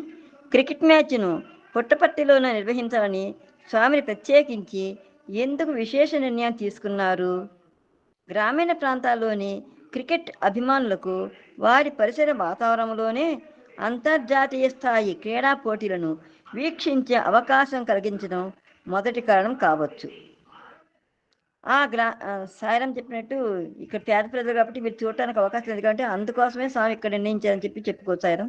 ఆ గ్రామీణ యువ క్రికెట్ అభిమానులు పెద్ద నగరాలు వెళ్ళటానికి అయ్యే ఖర్చులు భరించలేరు. అక్కడ జరిగే అంతర్జాతీయ క్రీడల పోటీలను చూడటానికి పెద్ద మొత్తాల్లో ప్రవేశ రుసుము వారు చెల్లించలేరు.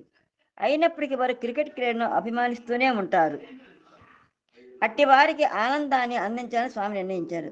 ఒక అంతర్జాతీయ క్రీడోత్సవ ప్రాంగణంలోకి ఎట్టి ప్రవేశ రుసుము లేకుండా పూర్తిగా ఉచితంగా ప్రవేశ అవకాశం కల్పించడం క్రీడా ప్రపంచ చరిత్రలోనే కనీ విని ఎరుగని ఒక విశేషత కాగా, ఆ క్రీడోత్సవం రోజున వేల సంఖ్యలో తరలి వచ్చిన క్రీడాభిమానులు ప్రతి ఒక్కరికి ఉదయం అల్పాహారం, మధ్యాహ్న భోజనాలు కూడా పూర్తిగా ఉచితంగా ప్రేమతో అందించారు భగవాన్. ఆ విశేషతలు అంతటితో అయిపోలేదు. స్వామివారి ఆ నిర్ణయం వెనుక గల ఇంకొక బహుశా అత్యంత ముఖ్యమైన కారణం తమ విద్యార్థులపై భగవానుకు గల అనంతమైన ప్రేమ.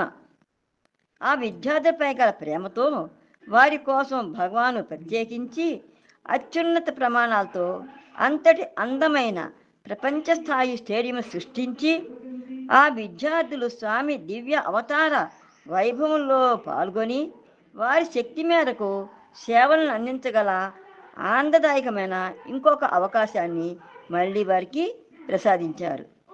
వాస్తవానికి ఆ అంతర్జాతీయ క్రికెట్ క్రీడోత్సవం నిర్వహించింది శ్రీ సత్యసాయి ఉన్నత విద్యా సంస్థ అంటే డీమ్ యూనివర్సిటీ ఆధ్వర్యంలోనే. అందువలన విద్యార్థులకు ఆ రోజులు ఎంతటి అద్భుత ఆనందదాయకములుగా గడిచిపోయి ఉంటాయి కదా. ఆ అంతర్జాతీయ క్రికెట్ మ్యాచ్ పుట్టపర్తిలో నిర్వహించాలని నిర్ణయం కావడంతో వెంటనే మొట్టమొదట చేపట్టవలసిన పని క్రికెట్ మైదానం సిద్ధం చేయటం. అది కూడా 8 నెలల స్వల్ప వ్యవధిలో లార్సన్ అండ్ టూబ్రో కంపెనీ నిర్మాణ విభాగం వారికి ఆ బాధ్యతను అప్పగించడం జరిగింది. వారు ఆ పనిని 1997 మార్చి 17వ తేదీన ప్రారంభించారు. సరేనా, హాస్పిటల్ నిర్మాణం కూడా ఈ కంపెనీ వాళ్ళకి అప్పచెప్పారు అనుకుంటా సాయిరా. మైదానం సిద్ధం చేసే పనుల పర్యవేక్షణ బాధ్యతను గత కాలంలో అత్యంత గొప్ప స్పిన్ బౌలర్గా ప్రపంచ ప్రఖ్యాతిగాంచిన శ్రీ ఈఏఎస్ ప్రసన్న చేపట్టారు. కర్ణాటక చెందిన మరొక పేస్ బౌలర్ శ్రీ కస్తూరి రంగన్ ఆటకు కేంద్ర స్థానమైన పిచ్ క్యూరేటర్ అంటే సంరక్షణ బాధ్యత వహించారు. సునీల్ గవాస్కర్, జిఆర్ విశ్వనాథ్ ఇరువురు తరచుగా మైదానానికి విచ్చేస్తూ మైదానం పనుల స్థితిగతుల విషయంలో అవసరమైన సలహాలు సూచనలు ఇస్తూ ఉండేవారు. ఇక స్వామివారైతే దాదాపు ప్రతిరోజు మైదానాన్ని సందర్శిస్తూ ఉండేవారు.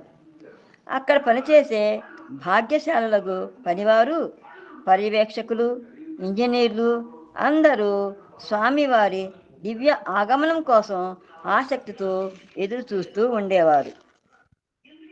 క్రికెట్ మైదానాన్ని సిద్ధం చేయటంలో మొట్టమొదటి చేపట్టిన పని స్టేడియంలో పల్లంగా ఉన్న తూర్పు భాగాన్ని మట్టితో నింపి ఆ వైపున 3 అడుగుల మేర ఎత్తు పెంచటము, తద్వారా దాన్ని పడమటి భాగపు భూమట్టంతో సమతలంగా ఉండేట్టు చేయటము. ఆ తర్వాత పని అల్లంత దూరంలోని బెంగళూరు నుండి ప్రత్యేకించి తెప్పించిన ఎర్రమట్టిని మైదానపు ఉపరితలం పైన పరచి దాన్ని రోలర్లతో చదును చేయించి మొత్తం మైదానంలో 3 అంగుళాల మందంలో ఎర్ర మట్టి పొరను ఏర్పరచడం.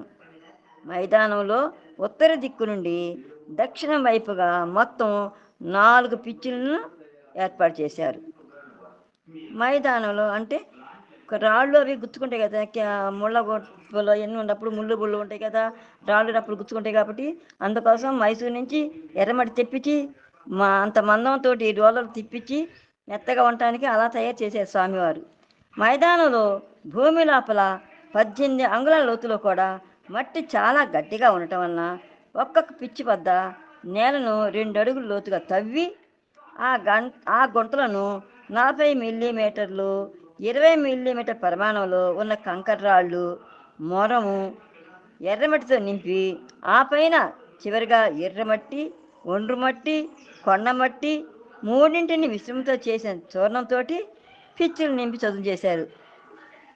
విడతల వారీగా లోరలతోటి త్రొక్కించడం వలన పిచ్చి కింది భూభాగము గట్టిగా దట్టంగా అణగి ఇమిటికగా ఉండేట్టు తయారు చేశారు. ఆ పైన పచ్చిక వేళ్లతో నిండి ఉండే మట్టిని దానిపైన పరచి టర్ఫ్ను పెంచారు. నిర్ణీత అంతర్జాతీయ ప్రమాణాల ప్రకారం టర్ఫ్ను తరచుగా నీటితో తడుపుతూ ఉండేవారు. టర్ఫ్ అంటే ఏంటో నాకు అర్థం కాదు సార్. పిచ్చిలు ఎలా తయారవుతాయి అన్న వ్యాపకులతో పాటు ఆందోళన చెందుతున్న ప్రసన్న భగవాన్ బాబా వారిని అక్కడికి ఇచ్చేసి ఆ పిచ్చిలపై స్వామివారి దివ్య పాదపద్మములను మోపుట ద్వారా ఆ దివ్య స్పర్శతో పిచ్చిలను పవిత్రీకరించవలసిందిగా ప్రార్థించారు. పరమ దయాళులకు భగవానుడు వెంటనే ప్రసన్న గారి ప్రార్థనలను మన్నించి ఆయన కోరిక నెరవేర్చారు. మైదానంలో భూమి అడుగున నీటి గొట్టాలు అమర్చి మైదానమంతా అక్కడక్కడ నీటిని వెదజేల చిలకరింపు యంత్రాలను మొత్తం 10 స్ప్రింక్లర్లను ఏర్పాటు చేశారు. ఒక్కొక్క యంత్రం 70 అడుగుల వ్యాసార్థం మేరకు నీటిని చిమ్మిచ్చేది. మైదానం అంతటా భూమి ఉపరితలం పైన కలకత్తా డ్యూప్ జాతి గడ్డిని పెంచి మైదానాన్ని తరచుగా నీటితో తడిపేవారు. ఇప్పుడు వ్యవసాయంలో రసాయనం ప్రతి చెట్టుకి నీళ్లు వేస్ట్ అవుతాయని ఈ స్వామి ఇది చెప్పిన స్ప్రింక్లర్తోనే ప్రతి మొక్కకి కూడా నీళ్ళు వేస్ట్ కాకుండా ఇప్పుడు రైతులు కూడా అలాగే చేస్తున్నారు సారం. ఆ విధంగా క్రికెట్ మ్యాచ్ కోసం హిల్వ్యూ స్టేడియంలో సిద్ధం చేసిన మైదానం కొంత అండాకారంలో ఉండి ఉత్తరం నుండి దక్షిణానికి 80 మీటర్లు, తూర్పు నుండి పడమరకు 75 మీటర్లు విధి కలిగి ఉంది. మైదానం మొత్తం కేంద్ర స్థానం నుండి అన్ని వైపులకు 9 అంగుళాలు ఏటవాలుగా ఉండి వాన నీరు శీఘ్రంగా బయటకు పారేటందుకు అనుకూలంగా కల్పించబడింది. పై పనులతో పాటే ఏకకాలంలో స్టేడియంకు తూర్పు వైపున 165 మీటర్ల పొడవున 10 అంచెల మెట్టతో గ్యాలరీల నిర్మాణం సాగింది. స్టేడియం దక్షిణ భాగంలో అంతర్జాతీయ ప్రమాణాలకు ధీటుగా 4000 చదరపు అడుగుల వైశాల్యంతో మండపం వంటి ఒక పెవిలియన్ నిర్మించబడింది. ఆ పెవిలియన్లో 2 డ్రెస్సింగ్ రూములు, ఒక ఉమ్మడి హాలు, క్రీడాకారులు కూర్చునేందుకు వీలుగా ఒక వరండా కూడా ఉన్నాయి. అంతర్జాతీయ క్రికెట్ మ్యాచ్ కోసం ఆ స్టేడియంను సర్వం సహా సంసిద్ధం గావించడానికి సంబంధించిన పనులన్నింటినీ కేవలం 8 నెలల స్వల్ప వ్యవధిలో పూర్తి చేయటం ఒక నూతన చరిత్ర నమోదు చేయడమని చెప్పాలి. 1997 నవంబర్ 18వ తేదీన శ్రీ సత్యసాయి సెంట్రల్ ట్రస్ట్ వారికి స్టేడియం అప్పగించడం జరిగింది. ఆ మైదానంలో వికెట్ పై బంతి ఏ విధంగా లేస్తోంది, ఏ విధంగా తిరుగుతోంది, బంతి కదలికలు ఏ విధంగా ఉన్నాయి ఇత్యాది అంశాలను పరీక్షించి నిర్ధారించుకోవటానికై ముందస్తుగా చిక్కని ఆ పచ్చిక మైదానంలో 1997 డిసెంబర్ 7వ తేదీన ప్రసన్న అంటే 10th విశ్వనాథ్ ప్రసన్న 10 విశ్వనాథ్ 10 11 సాయం జట్ల మధ్య ఒక్కొక్క జట్టుకు 30 ఓవర్ల చొప్పున ఒక ట్రయల్ పోటీ మ్యాచ్ నిర్వహించబడింది. భగవాన్ బాబా వారు కూడా ఆ ట్రయల్ పోటీ మ్యాచ్కు ఇచ్చేసి సుమారు అర్ధగంట సేపు ఆటను వీక్షించారు. హిల్వ్యూ స్టేడియం ప్రక్కన ఉన్న కొండ శిఖరంపై నుండి వీక్షిస్తే ఊపిరిలు బిగపెట్టి చూసేలా చూపరులను ఆకట్టుకునే అద్భుత సౌందర్యంతో కనువిందు చేస్తుంది. ఆ క్రికెట్ మైదానము ఇంగ్లాండులోని ఏ ఇతర కౌంటీ క్రికెట్ మైదానం తీసిపోకుండా ధీటుగా పోటీగా నిలుస్తుంది. ఆ మైదానం సునీల్ గవాస్కర్ మాటలు చెప్పాలంటే శ్రీ సత్యసాయి హిల్వ్యూ స్టేడియంలోని పెవిలియన్ ప్రపంచంలోని ఏ ఇతర స్టేడియం కూడా తీసిపోకుండా అద్వితీయంగా ప్రపంచ స్థాయిలో ఉంది. అందులో అనేక అంతర్జాతీయ పెవిలియన్ల కన్నా చాలా పెద్ద డ్రెస్సింగ్ రూములు ఉన్నాయి. అక్కడికి పిచ్చి లాగానే వైద్య సదుపాయాలు కూడా అత్యున్నత ప్రమాణాలతో కూడి ఉన్నాయి. అంత స్వల్పకాలంలో అలాంటి బృహత్తరమైన పనులు పూర్తి చేయటం ఎలా సాధ్యమైంది అని సిఏఎస్ ప్రసన్నను ప్రశ్నించినప్పుడు ఆ స్టేడియంను ఒక మొదటి తరగతి క్రికెట్ మైదానంగా రూపొందించడానికి అవసరమైన ప్రతి ఒక్క చిన్న అంశం కూడా దానంతట అదే వనగూడి అక్కడ ప్రత్యక్షమై కూర్చుంది. భగవంతుడు ఏదైనా సంకల్పించినప్పుడు దానికి విఘ్నములు కూడా ఉండవు. పనులు వాటంతట అవే సిద్ధిస్తాయి. అంతే. దైవ సంకల్పం యొక్క శక్తి, అనుగ్రహము మానవ మేధస్సుకు, ఊహకు అందని అతీత విషయాలు. స్వామివారి సంకల్పం సర్వశక్తిమంతమైంది అని చెప్పారు ప్రసన్న.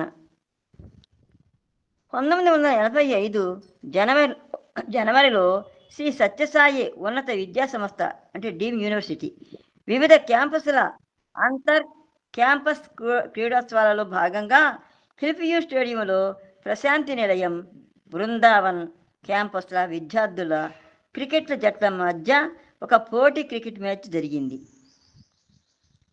ఆ మ్యాచ్ ముగిసిన కొద్ది రోజుల తర్వాత మ్యాచ్ ఆడిన విద్యార్థుల్లో కొందరికి భగవాను ఇంటర్వ్యూకి పిలిచారు. ఆ ఇంటర్వ్యూలో భగవానుడు ముందుగా క్రికెట్ ఆటలోని కొన్ని సూక్ష్మ మెలకుల గురించి విద్యార్థులకు చెప్పారు. అటుపైన క్రికెట్ ఆట యొక్క ఆధ్యాత్మిక అంతరార్థము, పరమార్థములను స్వామి ఆ విద్యార్థులకు ప్రస్ఫుటపరుస్తూ ఎత్తి చూపారు. తద్వారా ఆ విద్యార్థులపై తమ సర్వజ్ఞత్వం యొక్క ప్రకాశం ప్రసరించి తమ దివ్యత్వపు ఈషద్ దర్శనమును వారికి అనుగ్రహించారు భగవాన్. క్రికెట్ శారీరక మనోవిజ్ఞానంతో కూడిన ఆట. అంతేకాదు, క్రికెట్ ఒక నిగూఢమైన గంభీర ఆధ్యాత్మిక క్రీడ కూడా. శరీరం కన్నా మనసునే ఎక్కువగా ప్రయోగపెట్టి ఆటే ఆట క్రికెట్ అని చెప్పడం ఆపి ఆ విద్యార్థి ముఖాల్లోకి తదేకంగా చూస్తూ వారిని అడిగారు స్వామి. ఐ రైట్ అంటే నేను సరిగ్గా చెప్పానా అని. ఆశ్చర్యచకితులైన ఆ విద్యార్థులు మౌనంగా ఉండిపోవడంతో స్వామి నవ్వి తమ మాటలు కొనసాగించారు. క్రికెట్ వ్యూహరచనతో కూడిన ఆట. అందులో ఒక జట్టు వారు మరొక జట్టు వారిపై మానసిక ఒత్తిడిని ప్రయోగిస్తారు. వాళ్ళల్లో ఎవరు స్థైర్యాలతో నిలుస్తారో వాళ్ళే ఆట గెలుస్తారు. క్రికెట్ జనబాహుల్యంలో అత్యంత ప్రాచుర్యాన్ని, ప్రజాభిమానమును పొందిన ఆట. అందుకు కారణం అది శరీరం కన్నా మనసుకే ఎక్కువ పని కల్పించే ఆట కావటమే. క్రికెట్ నిర్ణయ శక్తిని పరీక్షించే ఆట. ముందుగా బ్యాటింగ్ చేయాలా లేక ఫీల్డింగ్ చేయాలా అని నిర్ణయించగలటం, బ్యాటింగ్కి ఎవరిని ముందుగా పంపాలి అనే బ్యాటింగ్ ఆర్డర్ క్రమాన్ని నిర్ణయించగలగటం, అవతల జట్టులోని బ్యాట్స్మెన్ను నిరోధించేందుకు ఫీల్డింగ్కు ఎవరెవరిని ఎక్కడ ఏ స్థానాల్లో నియమించాలి అని నిర్ణయించగలటం, అలాగే సరైన బౌలర్ను సరైన సమయంలో నియోగించేందుకు ఎంపిక చేసే నిర్ణయం. ఈ విధంగా క్రికెట్ ఆట మొత్తం నిర్ణాయక శక్తిని పరీక్షించే ఆటే. కానీ జట్టులోని ప్రతివారు నిర్ణయాలు చెప్పరు. ప్రతి నిర్ణయాన్ని చేసేందుకు ఒక నాయకుడు ఉంటాడు. క్షణక్షణానికి మారిపోతూ ఉండే పరిస్థితుల్లో తన తోటి ఆటగాళ్లకు సరి అయిన ప్రోత్సాహాన్ని అందిస్తూ వారిని సరి అయిన మార్గంలో నడిపే వ్యక్తే నాయకుడు. అతనే ఆ జట్టుకు కెప్టెన్.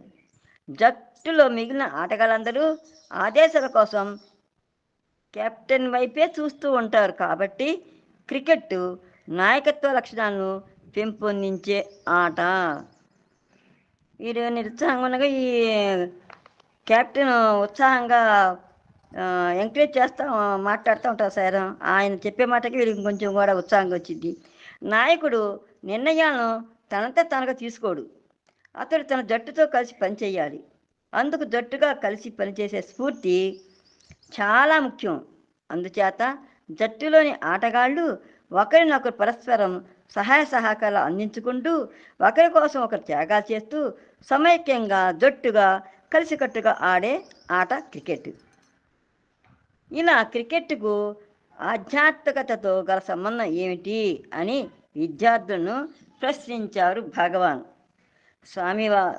స్వామివారు క్రికెట్ క్రీడ గురించి చేస్తున్న అద్భుత విశ్లేషణలో పూర్తిగా లీనమై ఉన్న ఆ విద్యార్థులు తమ మౌనాన్ని కొనసాగిస్తూ నిశ్శబ్దంగా ఉండిపోవడంతో స్వామి తమ ప్రశ్నకు తామే సమాధానాన్ని వివరించసాగారు.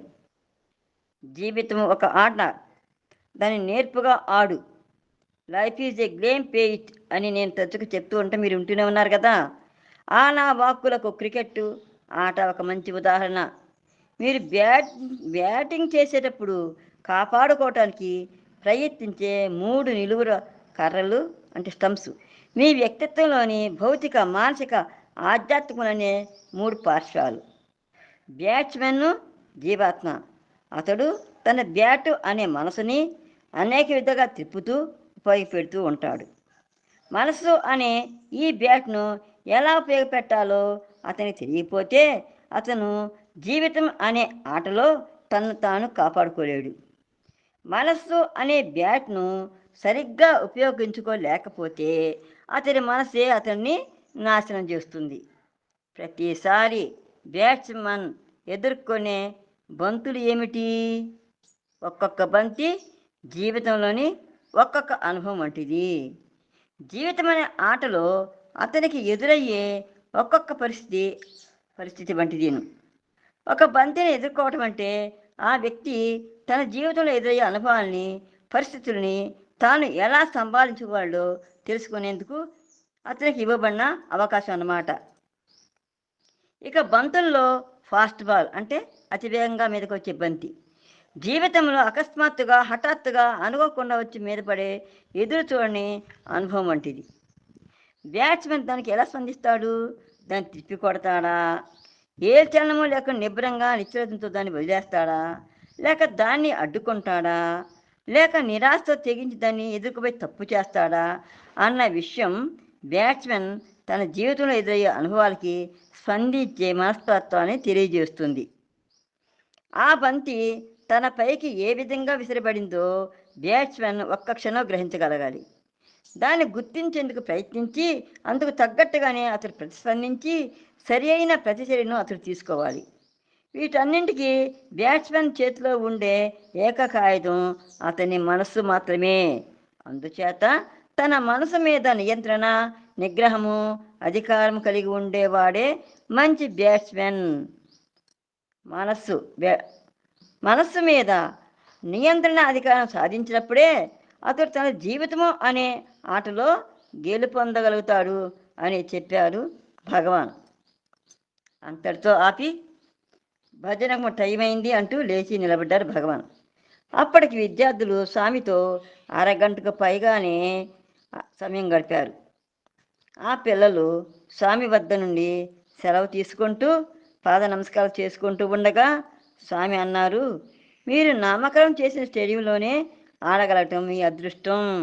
కానీ జ్ఞాపకం పెట్టుకోండి, ఒకనాడు ప్రపంచం అంతటి నుండి గొప్ప క్రికెట్ క్రీడాకారులు వచ్చి ఇక్కడ ఆడతారు. స్వామి ఆ ఆటను చూస్తారు. మీ క్రికెట్ మ్యాచ్లు చాలా విసుగెత్తిస్తున్నాయి అంటే బోరు కొడుతున్నాయి. అందువలనే నేను అక్కడికి రావటం లేదు. కానీ ఒకనాటికి పెద్ద ఆటగాళ్ళు ప్రశాంతిని లేయటానికి రావటం మీరు చూస్తారు.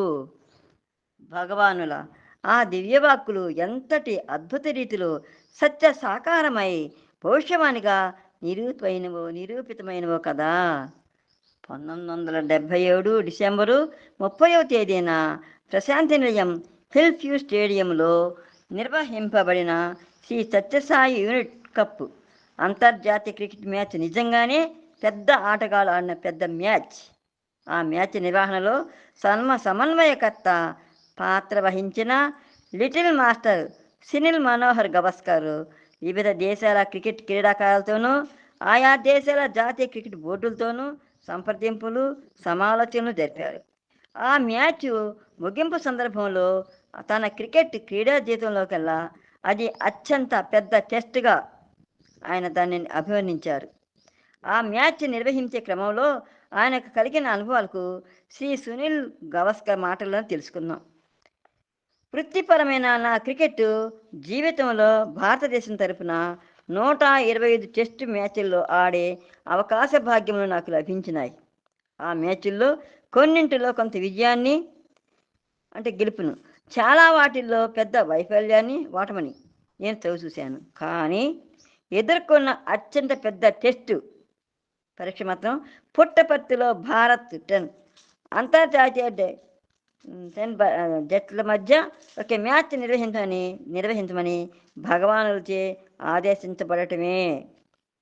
ఆ మ్యాచ్కు భారత క్రికెట్ కంట్రోల్ బోర్డు వారి అనుమతి లభించినప్పటికీ భారత్ మరియు అంతర్జాతీయ క్రికెట్ క్రీడాకారులందరికీ వీలు కుదిరే అనుకూలమైన తేదీ నిర్ణయించడం మాత్రం ఒక సమస్య అయింది.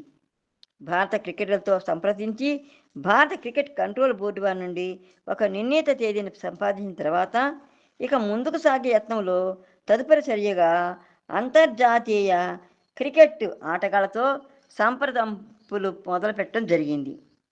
ఆస్ట్రేలియా, దక్షిణాఫ్రికా దేశాల క్రికెట్ జట్లు ఆ తేదీల్లోనే మెల్బోర్న్లో ఒక టెస్ట్ మ్యాచ్ ఆడేందుకు అప్పటికే అన్ని ఏర్పాట్లు జరిగి ఉండడంతో ఆ 2 దేశాల జట్లు అందుబాటులో లేకుండా పోయాయి.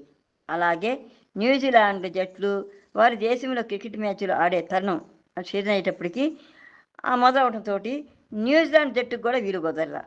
ఇక ఇంగ్లాండ్ జట్టు వారు వరుస టెస్ట్ మ్యాచ్లు పాల్గొనేందుకు వెస్టిండీస్లో పర్యటిస్తుంది వల్ల ఆ 2 దేశాల జట్టు కూడా పుట్టపర్తిలో మ్యాచ్లు పాల్గొనే అవకాశం లేకపోయింది. ఆ కారణాల వలన అంతర్జాతీయ 10th క్రికెట్ జట్టులోకి క్రికెటర్లను ఎంపిక చేసేందుకు గాను ఇక మిగిలిన వారు శ్రీలంక, పాకిస్తాన్ దేశాలకు చెందిన క్రీడాకారులు. అర్జున్ రణతుంగ నేతృత్వంలో ఆడేందుకు శ్రీలంక జట్టు వారంతా కూడా చాలా ఉత్సాహంతో ఉన్నారు. పాకిస్తానీ క్రికెట్ బోర్డుతో మొదట్లో కొన్ని సమస్యలు ఏర్పడినా పుట్టపర్తిలో జరగబోయే మ్యాచ్ వివిధ దేశాల మధ్య ఐక్యత కోసం ఉద్దేశింపబడిందన్న సందేశాన్ని వాళ్ళకు ప్రస్ఫుటంగా ఎత్తి చూపడంతో ఆ దేశపు క్రికెట్ బోర్డు వారు పాకిస్తానీ క్రికెటర్లను ఆ మ్యాచ్కి పంపించడానికి అంగీకరించారు. ఇక బంగ్లాదేశ్ క్రీడాకారులు అయితే కనీసం 2 రోజుల పాటు వారి శిబిరాన్ని విడిచిపెట్టైనా సరే వచ్చి పుట్టపర్తిలో ఆడాలని ఉబుళ్ళూరుతూ ఉన్నారు. ఇంగ్లాండులోని స్కాట్లాండ్కు చెందిన ధోనీ బ్రౌన్గా పిలువబడే డగ్లస్ రాబర్ట్ బ్రౌన్ అయితే ఇక చెప్పనక్కర్లా. ఆ మ్యాచ్లో పాల్గొనమని ఆహ్వానం అందుకున్నది తడవగా డోగీ బ్రౌను అత్యంత ఉత్సుకతతోటి ఆ మ్యాచ్లో తప్పక పాల్గొనగలనని తన సంసిద్ధతను వ్యక్తపరిచాడు. ఆఖరికి అవసరమైతే జట్టులో రిజర్వ్ ఆటగానిగా ఉండేందుకు కూడా అతను సిద్ధపడ్డాడు. ఆ విధంగా మ్యాచ్ జరగవలసిన విశిష్ట దినం దగ్గర పడుతున్న చివరి రోజులకు భారత్ 10th ఆసియా 10th మధ్య ఈ పోటీ టెస్ట్ మ్యాచ్ జరపాల్సి వస్తుందేమోనని భావిస్తున్న తరుణంలో బ్రౌన్ యొక్క ఉత్సాహం ఎంత గొప్పగా పనిచేసిందంటే చివరకు బంగ్లాదేశ్ ఆటగాళ్లు రిజర్వ్ సభ్యులుగా బయట కూర్చోవలసి వచ్చింది. ఇంగ్లాండ్ క్రికెటర్ కూడా చేరడంతో ఆసియా 10th కాస్త అంతర్జాతీయ 10th జట్టుగా మారింది. ఆ మ్యాచ్లో కనిపించిన ఒక విశేషత ఏమంటే అప్పటి వరకు ఒకరోజు అంటే వన్డే ఆటల్లో అత్యంత వేగంగా 100 పరుగులు సాధించిన చరిత్ర సృష్టించిన 2 ఆటగాళ్లు పాకిస్తాన్కు చెందిన షాహిద్ అఫ్రిది, శ్రీలంకకు చెందిన సనత్ జయసూర్య ఆనాటి ఓపెనింగ్ బ్యాట్స్మెన్గా జతగా భాగస్వామ్యంలో కలిసి ఆడటం, తద్వారా ఆ మ్యాచ్ యొక్క ముఖ్య ఉద్దేశము లక్ష్యము అయిన క్రీడల ద్వారా దేశాల మధ్య సమైక్యత అంటే యూనిట్ సాధించడం అనే ఇతివృత్తానికి చెరిగిపోని చిహ్నంగా నిలిచిన విశేష ఘటన అదే కావటం. శ్రీలంక, పాకిస్తాను, బంగ్లాదేశు, ఇంగ్లాండ్ దేశాల క్రికెట్ క్రీడాకారులు ఒకే జట్టులో కలిసి ఆడిన ఆ దృశ్యాన్ని చూడగలగటం అత్యంత అరుదుగా లభ్యమయ్యే అవకాశం. అదొక అపురూపమైన సందర్భం. పుట్టపర్తిలో తమకు లభించిన స్వాగత సత్కారాలు, అతిథి మర్యాదలకు క్రీడాకారులంతా ముక్త కంఠంతో ప్రశంసల జల్లు కురిపించారు. ఇక అక్కడి మైదానం విషయంలో కస్తూరి రంగన్ను ఎంత ప్రశంసించినా ఇంకా తక్కువ అనేటట్టుగానే ఉంది. ఆయన ఆ మైదానాన్ని ఒక బిలియర్డ్ బోర్డు లాగా చక్కగా తయారు చేశాడు. పిచ్చుల విషయానికి వస్తే భారతదేశంలో అప్పటి వరకు ఉన్న అత్యుత్తమ పిచ్చుల్లో అది ఒకటిగా తలమానికమే అలరారినది. ఇక అశేష ప్రేక్షక జన బాహుళ్యానికైతే వారు ఎదురు చూడనంత ఉత్తమ స్థాయిలో అనేక అద్భుతాలు వారిని ఆనందపరుషులను గావించాయి. వాళ్ళు అభిమానించి ఆరాధించే క్రికెట్ వీరులు, హీరోలు ప్రత్యక్షంగా ఆడుతూ ఉండగా చూసిన ఆనందాన్ని మూటగట్టుకుని వారు తిరిగి వెళ్ళారు. ఆ మ్యాచ్లో పాల్గొన్న క్రికెట్ క్రీడాకారులైతే భగవాన్ శ్రీ సత్యసాయి బాబా వారి ప్రత్యక్ష దర్శన, ప్రత్యేక సంభాషణ అవకాశాలు పొందడంతో వారు తమ స్వప్నాలు సాకారమైన అయినని ఆనందించారనుకోండి. అత్యంత అరుదైన అపురూప అనుభవాలు మూటగట్టుకొని సుసంపన్నై ఆ క్రీడాకారులు తమ ఇళ్లకు తిరిగి వెళ్ళారు. ఆ మ్యాచ్ గురించి భగవాన్ బాబా వారు ఏమనుకుంటున్నారో నాకు తెలియకపోవడంతో నేను భయంతో వ్యాకుల మనసుకున్నై ఉన్నాను. మ్యాచ్ తిరిగే మరునాటి ఉదయం మందిరంలో భగవానులు అత్యంత దయతో నాకు ఒక కప్పును వరప్రసాదంగా బహుకరించడంతో నాలోని భయందనలు సమిసిపోయి వాటి స్థానంలో ఆనంద ఉత్సవాలు నిండినాయి. ఆ టెస్ట్ మ్యాచ్కు సంబంధించిన వరకు నేనేదో గొప్ప విజయాన్ని సాధించి ఉండకపోవచ్చేమో కానీ నాకు అత్యంత పెద్ద టెస్ట్ అయిన భగవాన్ బాబా దృష్టిలో మాత్రం నేను విఫలుని కాలేదు.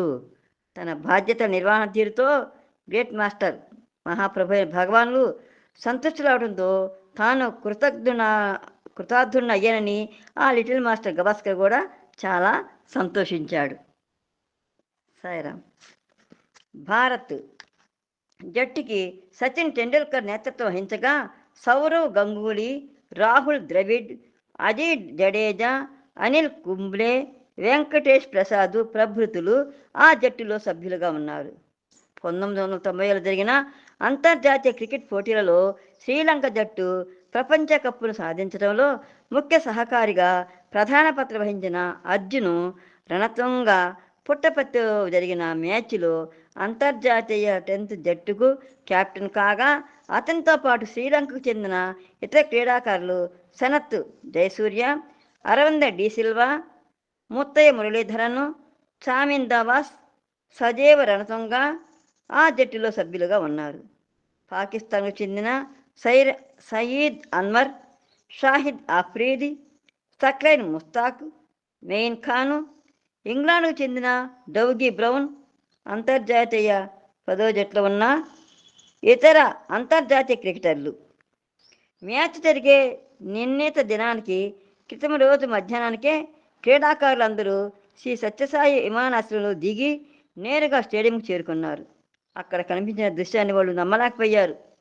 పక్కనే ఉన్న కొండను ఆనుకొని దాని క్రింద విశాలంగా పరుచుకుని ఉండి కోమలముగా పట్టుకుత్తులా పచ్చగా ఉన్న ఆ క్రికెట్ మైదానము, ఆ కొండ మధ్య కొలువు తీరి ఉన్న వివిధ దివ్య మహనీయ మూర్తులు ప్రేక్షకులుగా పైనుండి వీక్షిస్తూ ఉండగా దివ్యమైన పరిసరాల నడుమ ఆహ్లాదకరమైన ఆవరణంలో అంతకుముందు తాము ప్రపంచవ్యాప్తముగా చూసిన మైదానాన్నింటికంటే కూడా అతి భిన్నంగా కానవస్తుంది.